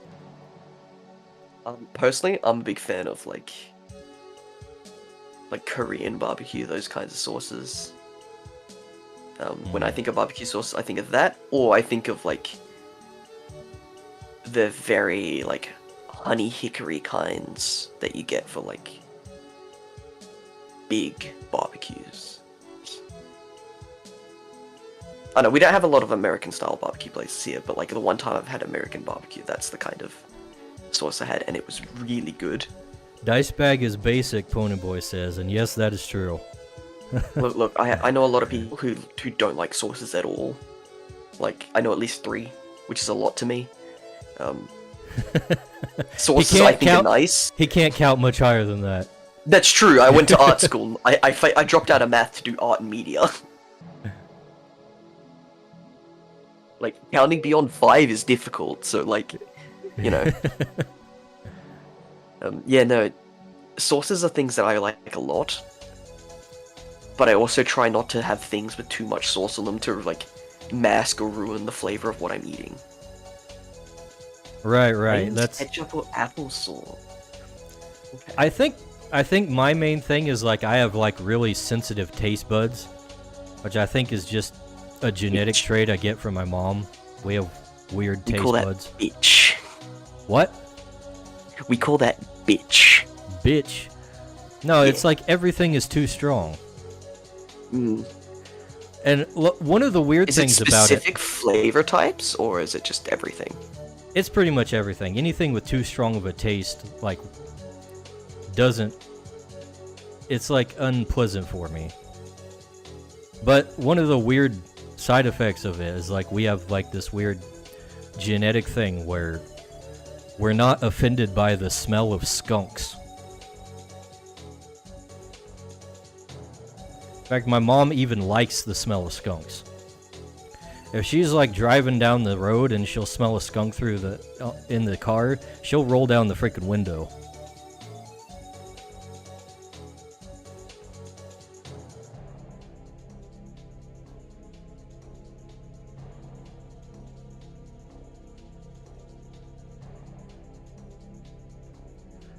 Is that too weird? What's with the silence? Are you typing? Barbecue No, ribs are king. I'm just degrading my country. Dude, barbecue ribs are freaking amazing. That's one of my favorite things Yeah, ever. it's so good.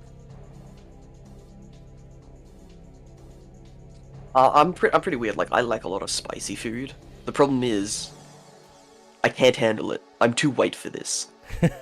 And so I'll be like, yeah, I'll order something spicy with some friends when I go out for dinner, right? And then I'm just like, I'm in pain. It's so good, but I'm in pain. It's like, my favorite alcohols are scotch. The problem is, good scotch, my body just doesn't like. Like, it's like, this is really tasty. However, I'm dying. My throat is on fire, and I am drunk after a sip. I cannot handle it. I'm an extremely weak boy. Yeah, I don't drink at all, so That's right, you're, doesn't even ring for sober, me. man. I don't know. I don't know what even you're talking about. I don't drink much. I usually, when I do drink, it is basically only whiskeys. And it's because I like the taste of it. I'm not a big drinker. Solo says favorite sauces are either Heinz ketchup or applesauce. I never really been into applesauce. Like, it's a little too thick for my taste. It feels weird. I have a question for Ponyboy in the chat there. Is unironically Worcestershire sauce your favorite sauce? Or is there a different one? Or do you just like to say it? Or is Jack Daniels your favorite sauce? Because I bet you've been hitting that one up recently. That's right. I'm so good at comedy. The comedian, they call me. Just like Watchmen. I'm hilarious. So funny and humble I am.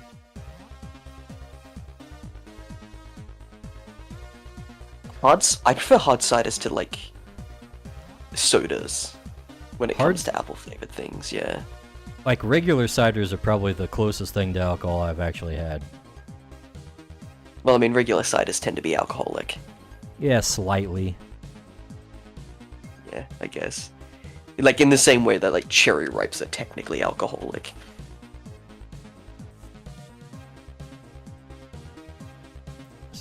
Sriracha is my favorite sauce. He has 11 pounds of it. Oh, it's up to 11 pounds now? I thought it was 10 pounds. Did you get more?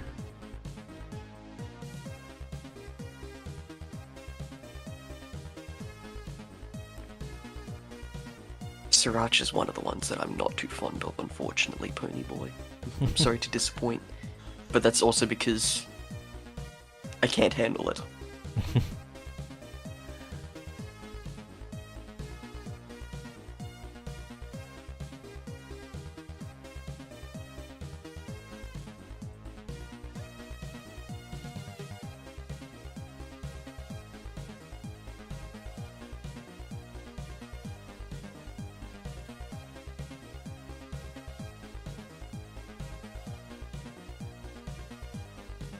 I have another different topic to bring up. I was discussing... Alright. I do fantasy world building with a friend of mine.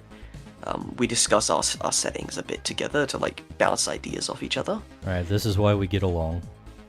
Okay? and we were talking about dragons. Dragons. Oh. Are you 'Cause freaking normally- kidding me? So CSP crashed. Ooh. Ooh. Hopefully it like had an autosave, right? It usually does. Yeah, Okay. mine doesn't. It looks like it was just it saved right before I started putting details on the background, so that's good. I don't know what's causing everything to crash on me in the middle of the stream, but that's annoying. Yeah. Just So to let it's you just- know, annoying things crashing. Surprise, surprise. But it reminded me, it's like, there was a concept in a book I was reading, a bad children's, like young adult book or something. Right. Like 11-year-olds or 12-year-olds kind of thing. Yeah. Early learning novels and things like that. I can't remember the proper thing for it. But the thing that was interesting is the idea of that dragons don't have natural breath weapons. Instead, they're more like Komodo dragons, where they've got like toxins in their saliva, or in like they can just control the gases from their intestines to come out. Oh yeah, I've heard that before. And instead of like breathing fire, they just like use their powerful muscles in their throats and cheeks and tongue in order to control spits and spouts and things like that, just different types of cones and lines, and then ignite it using the like flint rocks and things, rocks that spark when struck together. I saw that they hold like under their tongue. I saw a speculative like documentary about how dragons might exist, or how they might function if they existed. And like one of the things they explained for the fire breathing was like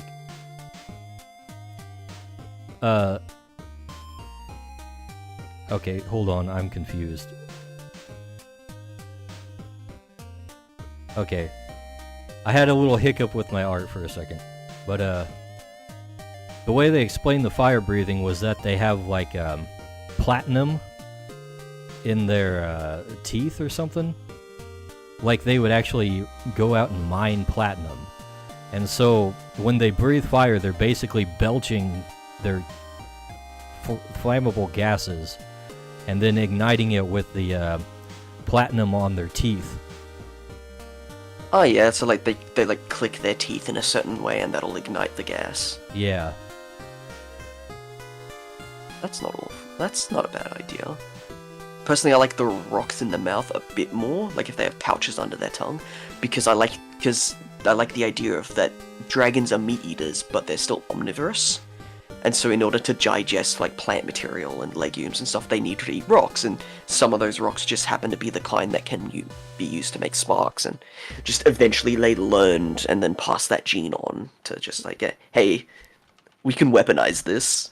So they have a gullet like a chicken? Yeah. I was thinking more a chipmunk, but yeah.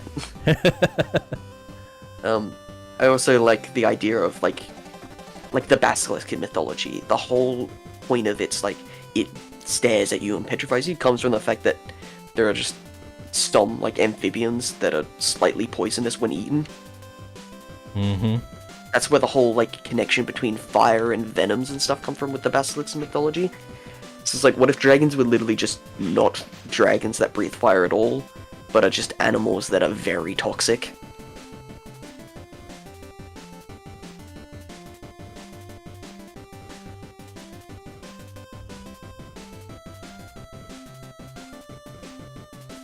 Right, I've heard something. that described that way before, is like fiery serpents being a description of their toxins. Yeah, I think it's mostly due to like translation errors and like turns of phrases being translated then misinterpreted later on after like hundreds of years. Yeah, yeah. Because it's like Latin that was translated from Greek, which was translated from an older form of like pseudo-Latin and so forth, and then just a game of telephone eventually. Yeah, Because yeah. I keep forgetting you guys call that telephone and we call it Chinese whispers here. It's weird. We might not Honestly, call it that anymore. Yours is a little more based. It's a bit more self-explanatory, isn't it? Because it's the idea of a bunch of people speaking different languages and misinterpreting accents. Which is like, sounds a bit rough, but like it happens all the time. Yeah, yeah. People speak differently. It's like even people from the same town have different ways they speak. And figures Miscommunication of speech is a very real thing. Figures of speech are a big thing. But you see a lot of this stuff crop up with the way people like interpret the Bible and stuff like that. Yeah. That's one of the interesting things for me is if if I went back to like university, I'd really want to do like language and religious studies, just because I find it very interesting to study.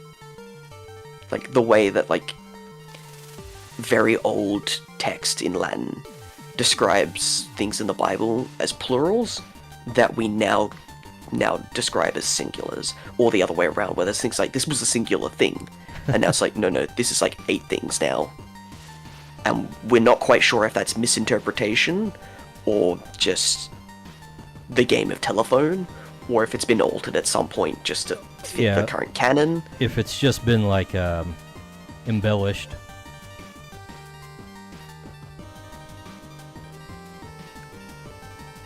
Okay, Solo says he found Dragons, a fantasy made rural. He did. Yeah. That's alright, I gotta go, and I'll leave you to it. Thank you Alright. for having me for a bit. Thanks for hanging out. Ciao. I guess we'll turn on the TTS, let Geronimo talk again. Also, Ponyboy, how is their mouth okay with the fire? Well, when the dragons are breathing the fire, they're expelling gas and then it's igniting outside of their mouth. I guess.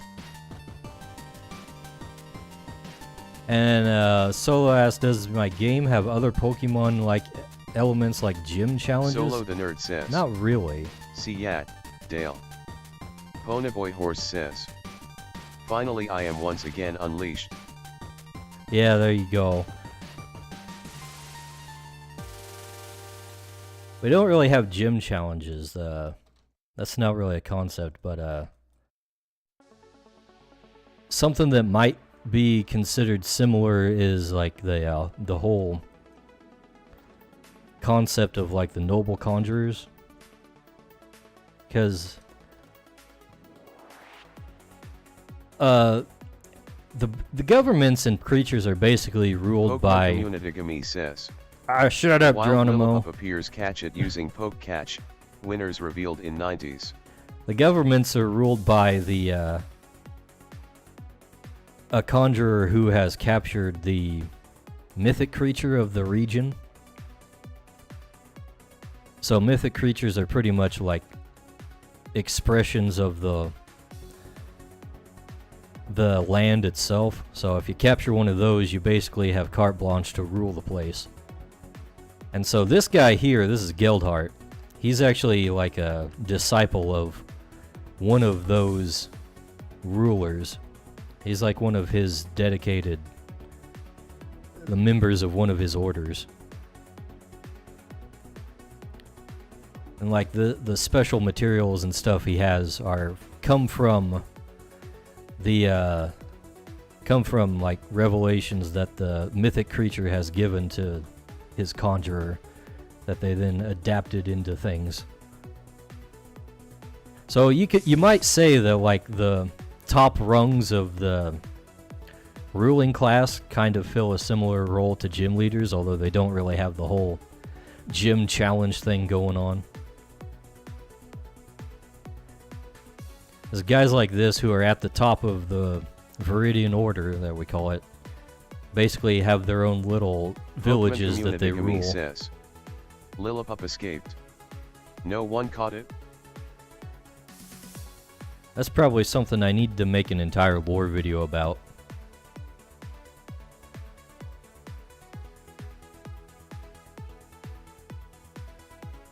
One of these days. We're still working on getting the general overview of the world made. Actually, that's going to be brought up in it, so I guess I just need to hurry up and finish that.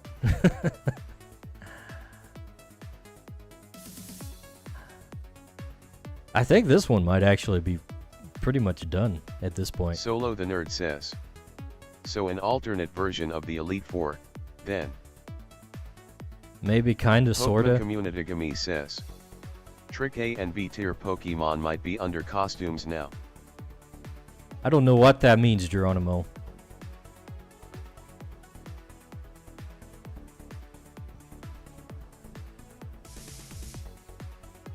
Wait a second, hold on. This is a restored one. We gotta We gotta overwrite the old one. Where is it? There it is. Slay!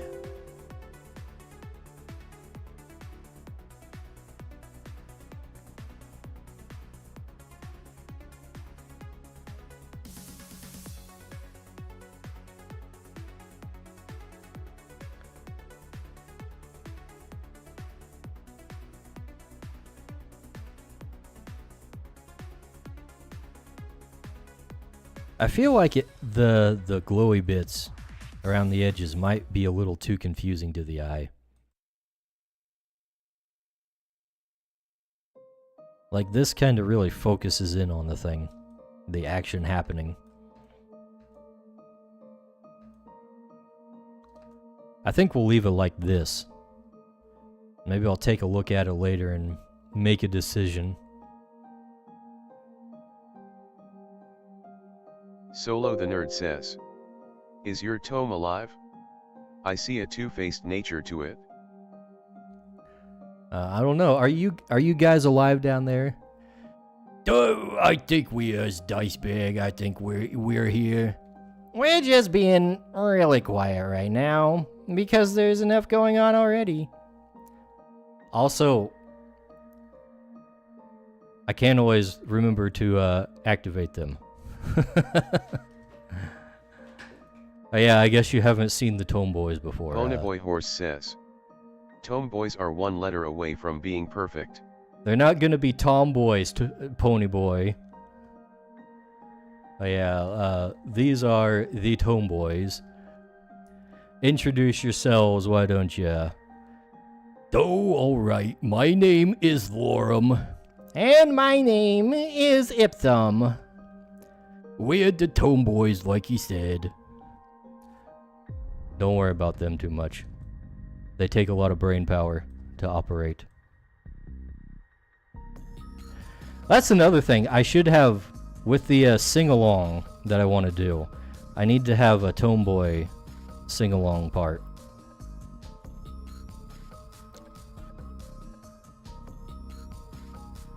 Tomeboys could definitely sing along with the Wow Wow Wibble Woggle Wazoo Woodle Woo.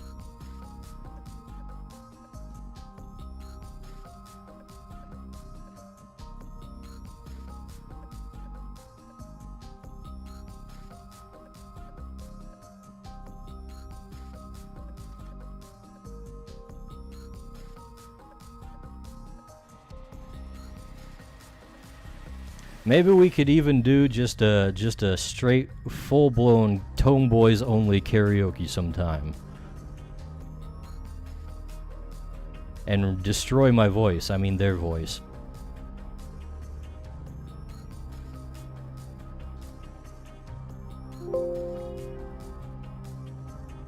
Let's see, we're gonna have Solo to the find... Nerd says, "Art is perfect.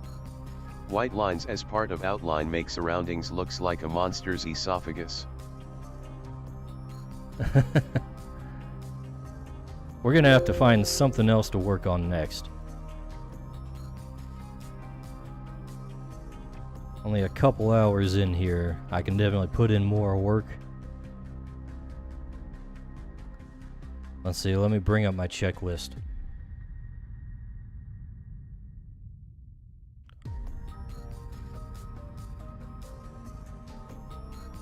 Let's see, we got the creature dissolving into essence done. Oh yeah, beef mounds. Beef mounds, we get to do the really weird stuff next. Hold up, I got actual AI generated references to help me out with this one.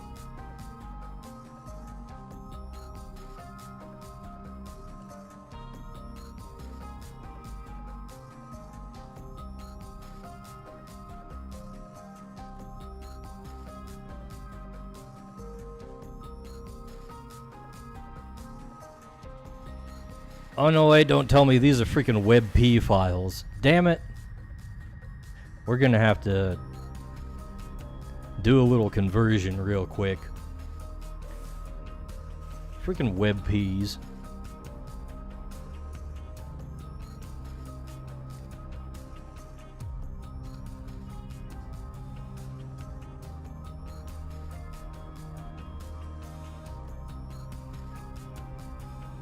How y'all feel about web peas, by the way? Solo the Nerd says, I saw the beef mounds on your site. Perfect plushie / body pillow material. That's true, that's true. You could definitely make some plushies out of the mounds and the lumps.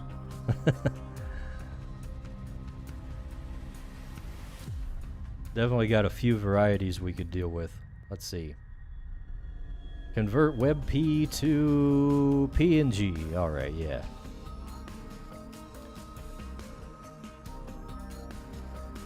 Been using ChatGPT to kind of generate some inspiration for me.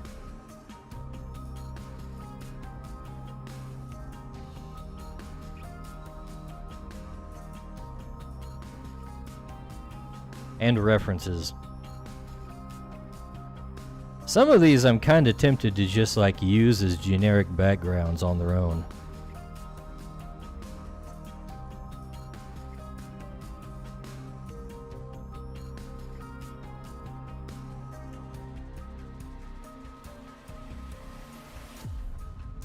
Alright, let's see. I'd better close this thing.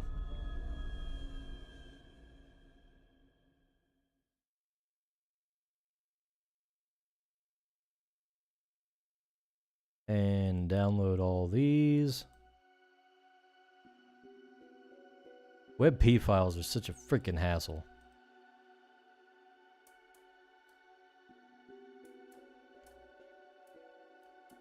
Like, you can change the extension on them and they'll mostly work, but not with the actual CSP here. There we go. Here's what I was looking at. It didn't quite understand what I meant when I described the beef mounds. So we got like just kind of dead-eyed cows instead. But we can kind of work off of this.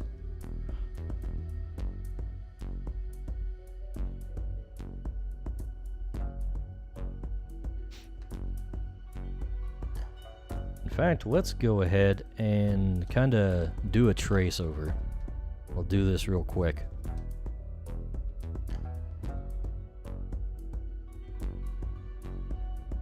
We'll kind of trace some of the trees and then go back in and throw a little bit more of a painting look on it. After we got the composition and everything laid out.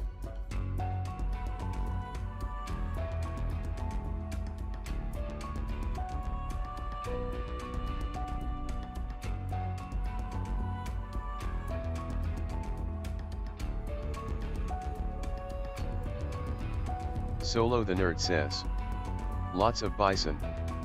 Best outcome for searching the term beef mound.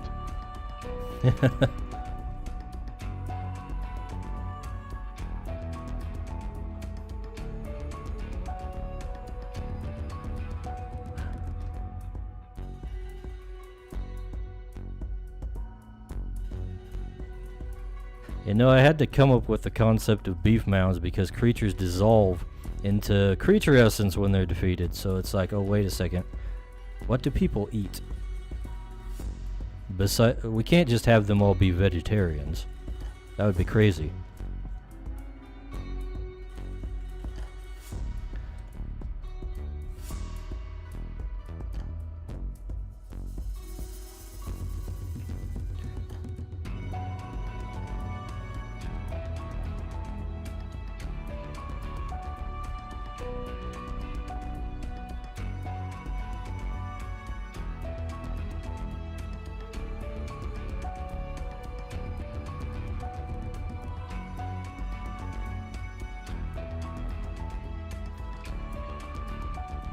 And therefore we opened up the can of worms that is sub-creatures, and probably one of the most difficult things to explain about the setting.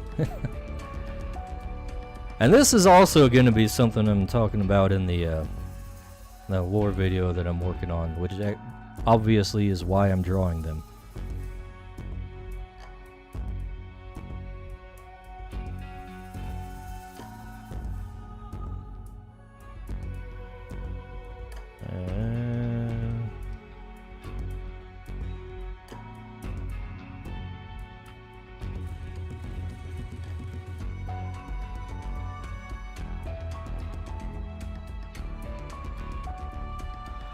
a lot of the stuff I need to work on is just like environmental stuff. Which is kind of a thing where it's like, I kind of like doing it, but it also makes me anxious because I'm not super practiced with it.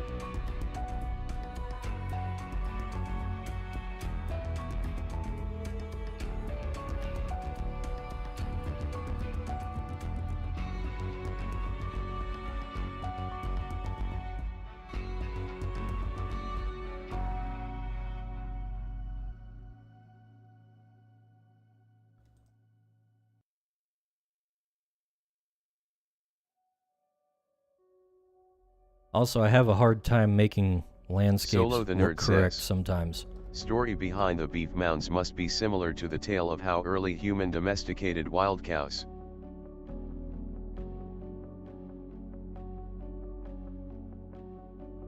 Story behind the beef mounds is that creatures didn't always exist like they are, so when they came into being, mundane animals had to adapt or go extinct. And a lot of them did that by becoming food sources.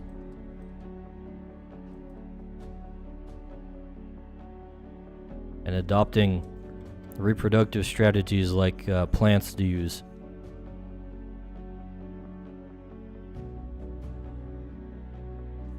That's the deep lore.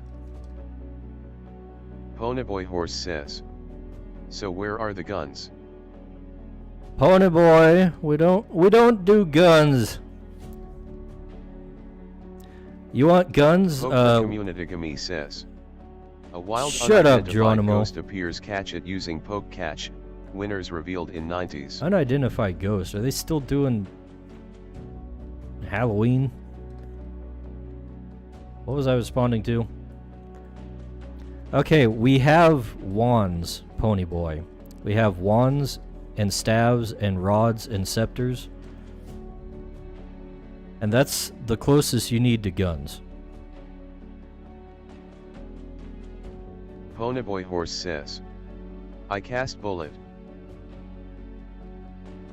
You mean magic missile? I think you mean magic missile.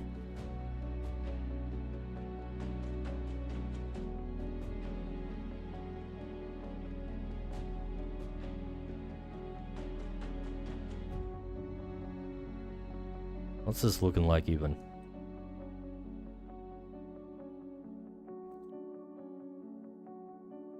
Ponyboy Horse says, I cast 357 Magnum. Doesn't exist in the creatures world, Pony Boy. They have a different technological path than making things explode out Solo of the barrels Nerd of says, metal. Idea of cow seeds is weird. Pony must be referencing how the 2024 D&D rules now includes official firearms. Pokemon Communitygamy says, I don't know about unidentified that. ghost escaped. No one caught it? Ponyboy Horse says, Excuse me, that Geronimo. means there are no cowboys. Well, true, there are no cowboys, really.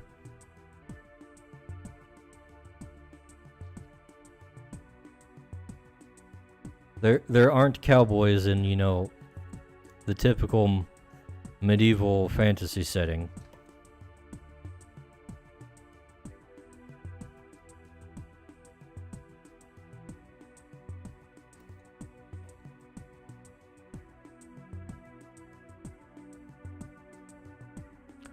Let's see.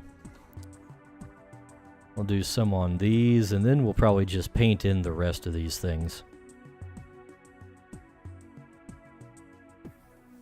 Do want to have a bit of an outline on these for stylistic purposes. Solo the Nerd says, if there are no cowboys, there must be cow ranchers though. Well, I mean, you got farmers and stuff, obviously.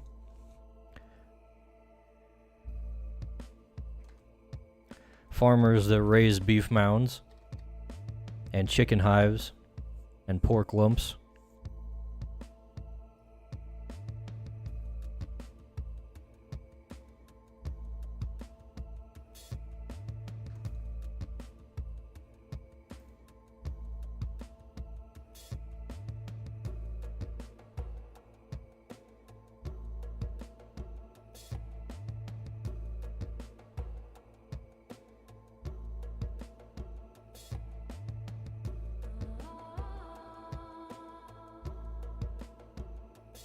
Players can too, by the way. I've actually got mechanics for... Stream Elements says, good evening. Thank Mortal you, humans, make Geronimo. sure you Okay, subscribe shut to up. Diceback and say Okay, hello. okay. But now I've got this stuff in the crafting system where you can make Bonaboy Horse crops says, that have exotic materials. Solo the Nerd says, the way you named the new farm animals is amazing. Lumps.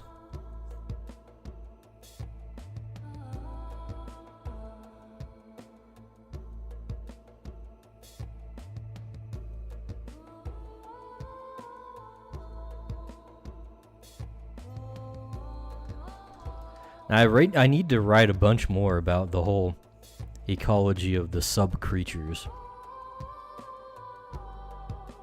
But I've kind of just come up with things on the fly for the most part, without really doing a lot to write down what it all is. Unless it's like specifically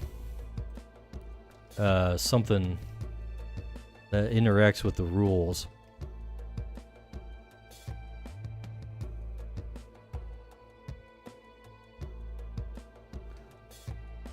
Most of the species of sub-creature that I have laid out are something you can actually make in the crafting system for materials. Bonaboy Horse says, so are any of the creatures, like Vaporeon in any way? Solo the Nerd says, chicken hives? Hope that doesn't put some players off because that could imply chicken pox.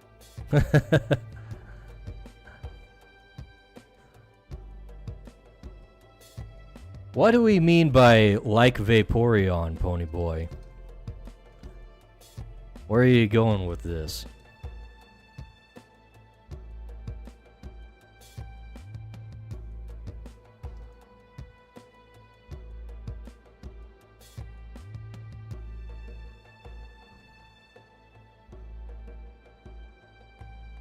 Bonaboy Horse says, you know, Vaporeon. Like.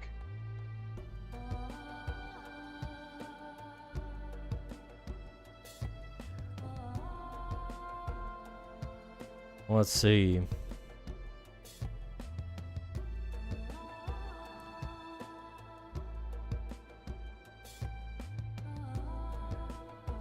I can take that a couple of different ways, so we'll take it the most innocent way first.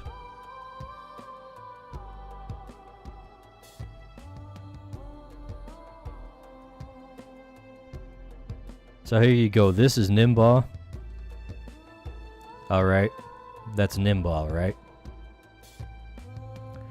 Nimba can turn into Rain Puff. And it's kind of like Vaporeon, because Nimba could also turn into Snow Puff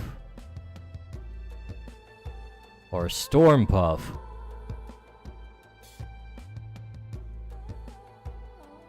Bonaboy Horse says, can you Vaporeon them? Can you Vaporeon them? Well, if you want to Vaporeon something like this might be a little more up your alley, perhaps. This is Sirenade. It hypnotizes people with its fairy songs and turns them into mindless slaves.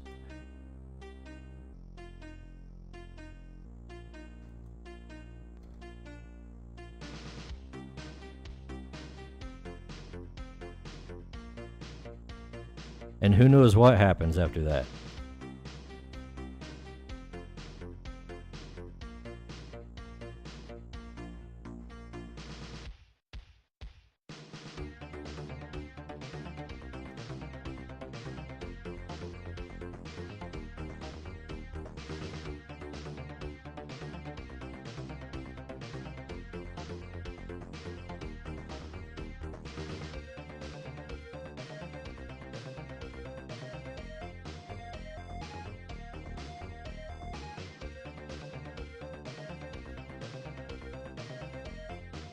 Is that sufficient, Ponyboy? Does that sate your curiosity?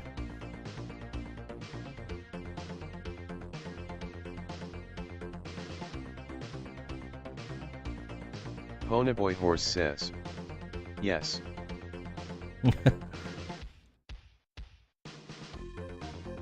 Ponyboy Horse says. Time to make a copy pasta.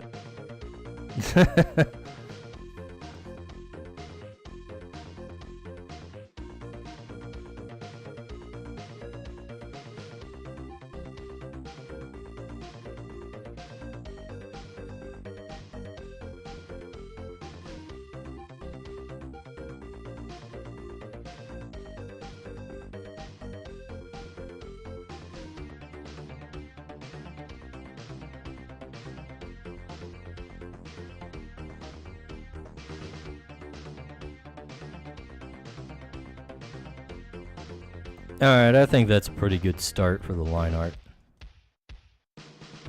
Now we gotta bring up a reference for the frickin' beef mounds.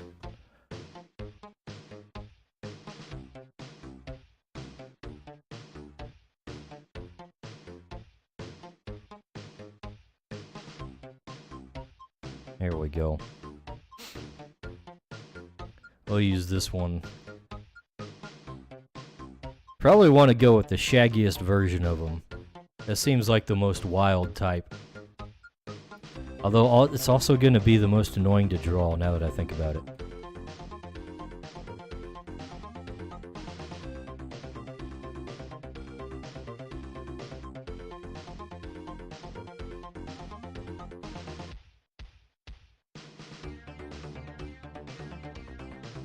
Alright.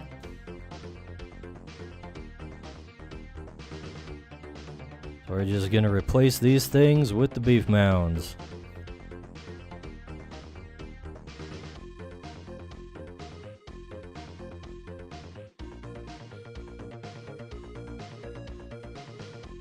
Solo the Nerd says.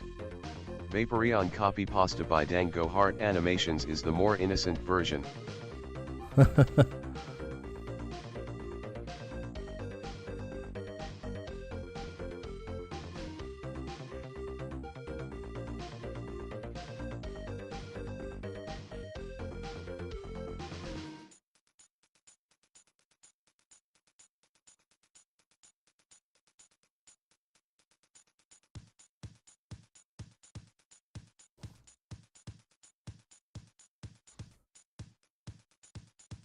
Dang Pokemon leaks have been really propelling that stuff into the internet discussion recently, haven't they?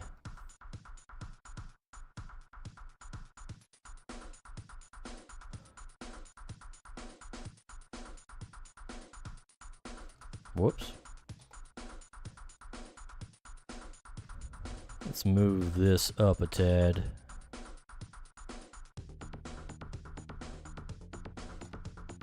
Actually, maybe we want to kind of angle it in.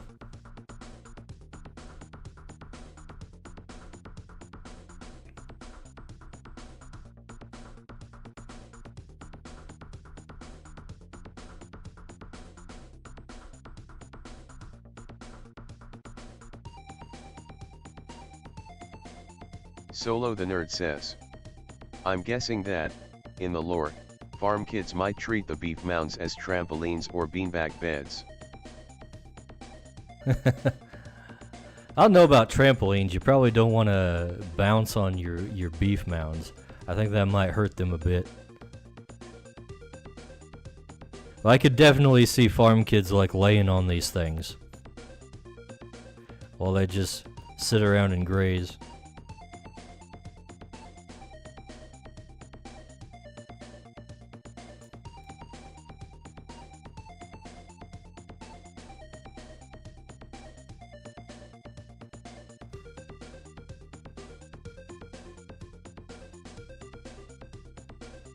You gotta take care of your beef mounds so they keep producing you milk before you butcher them, of course.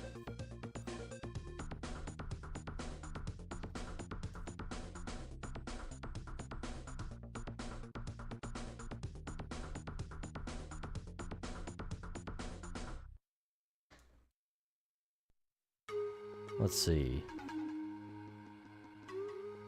Kinda needs to be a more extreme angle here, I think.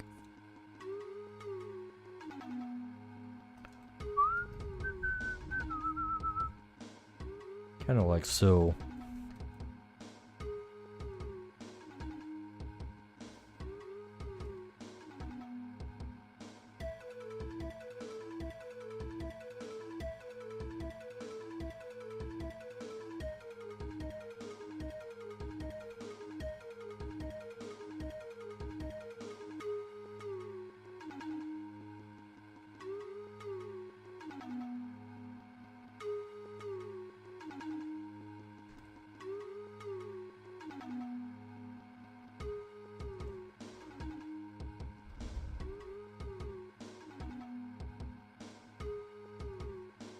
And we try to make the other side of the horn symmetrical, but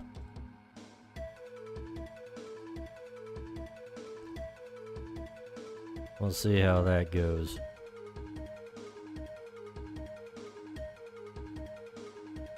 A little bit high. Pokemon Community Bring Gummy those says, down.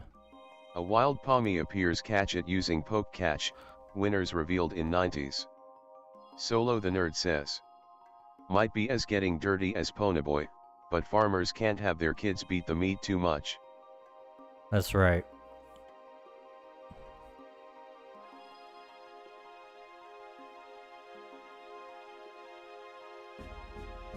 Don't beat the meat, kids.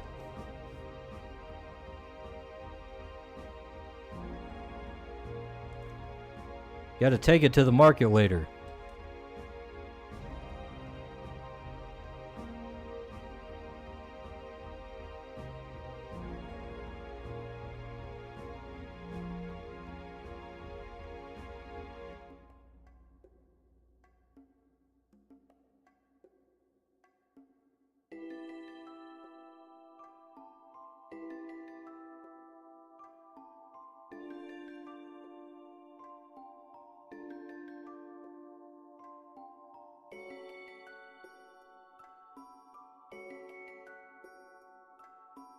And of course, they're always grazing on something.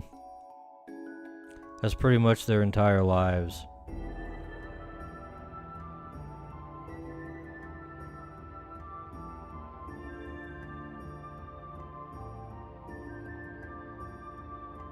Pokemon Community Gummy says, Pommy escaped. No one caught it? I thought it said Pomni for a second. I was like, what? That's not a Pokemon.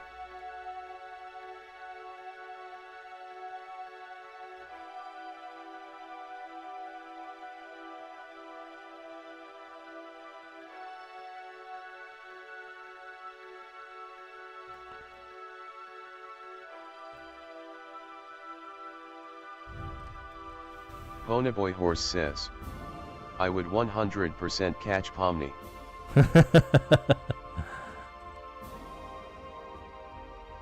Poor Pomni.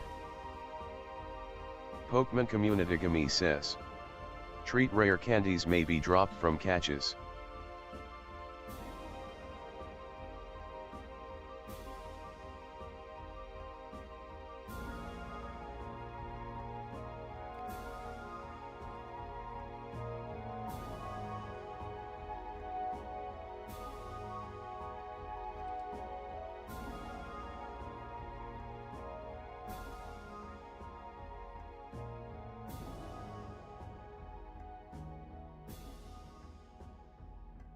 Now this, I'm not sure if this is supposed to be like a tree stump that's degraded or what. I'm pretty sure the AI didn't know either.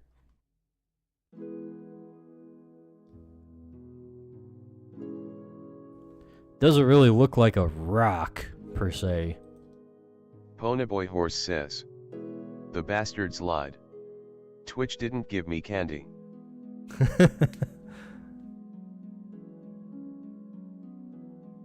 Curse you, Twitch!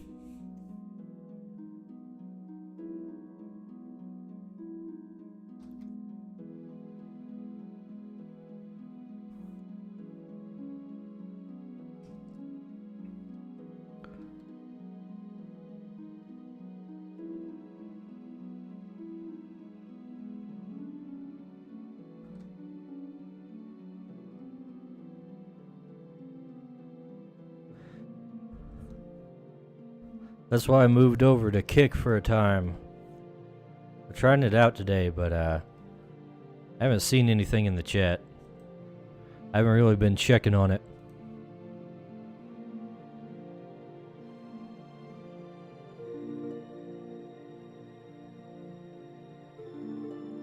Solo the Nerd says, Hey Kickers, are you there's over a there? tall tale in the beef mound lore, but chat won't let me share it.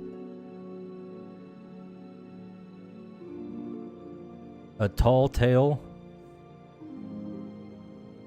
What are we talking about here?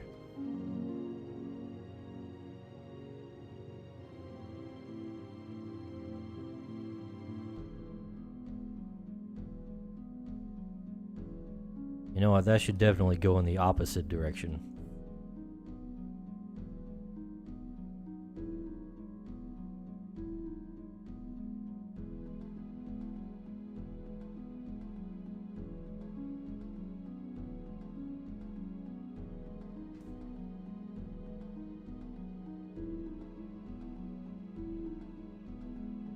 They do have tails, I suppose.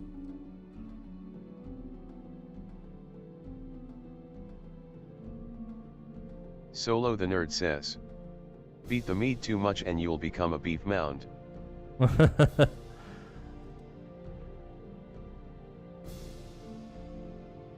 Yeah, that's what parents tell their kids.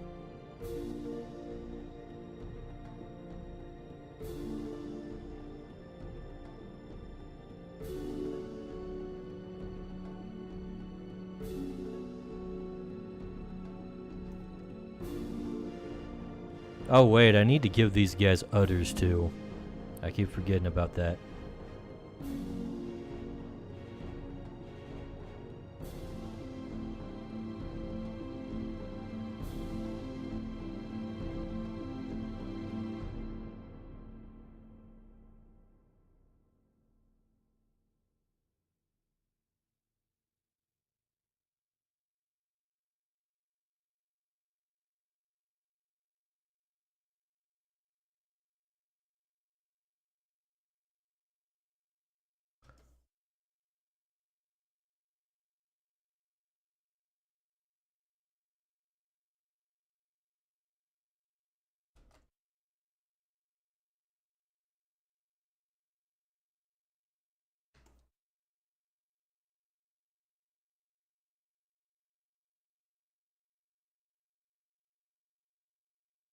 We're definitely not gonna finish this one tonight. Probably should have worked on something that I could send to Patron for some cleanup, but I haven't really given him any landscape pieces before.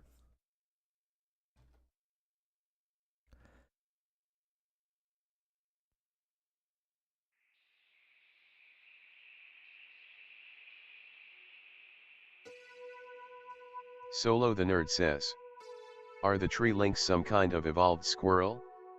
I don't know what it's supposed to be. Yes, they're a devolved squirrel.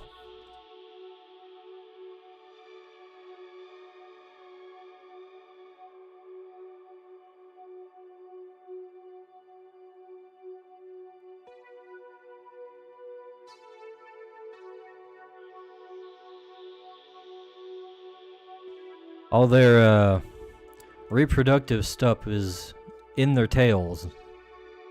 And so they just grow big old links of that like it's fruit.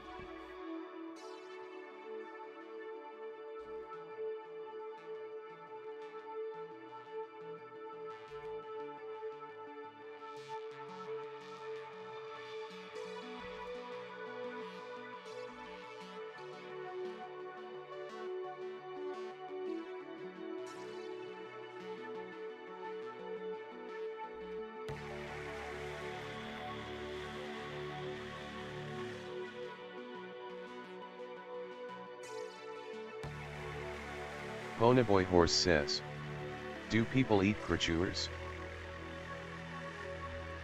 Not if they want to live. As we saw in the last piece, creatures dissolve into essence when they die, which is pretty toxic if you're gonna eat it raw. At least for humans. Other creatures eat that shit up like crazy. Like, that's the main way they get more powerful, is by eating essence from other creatures.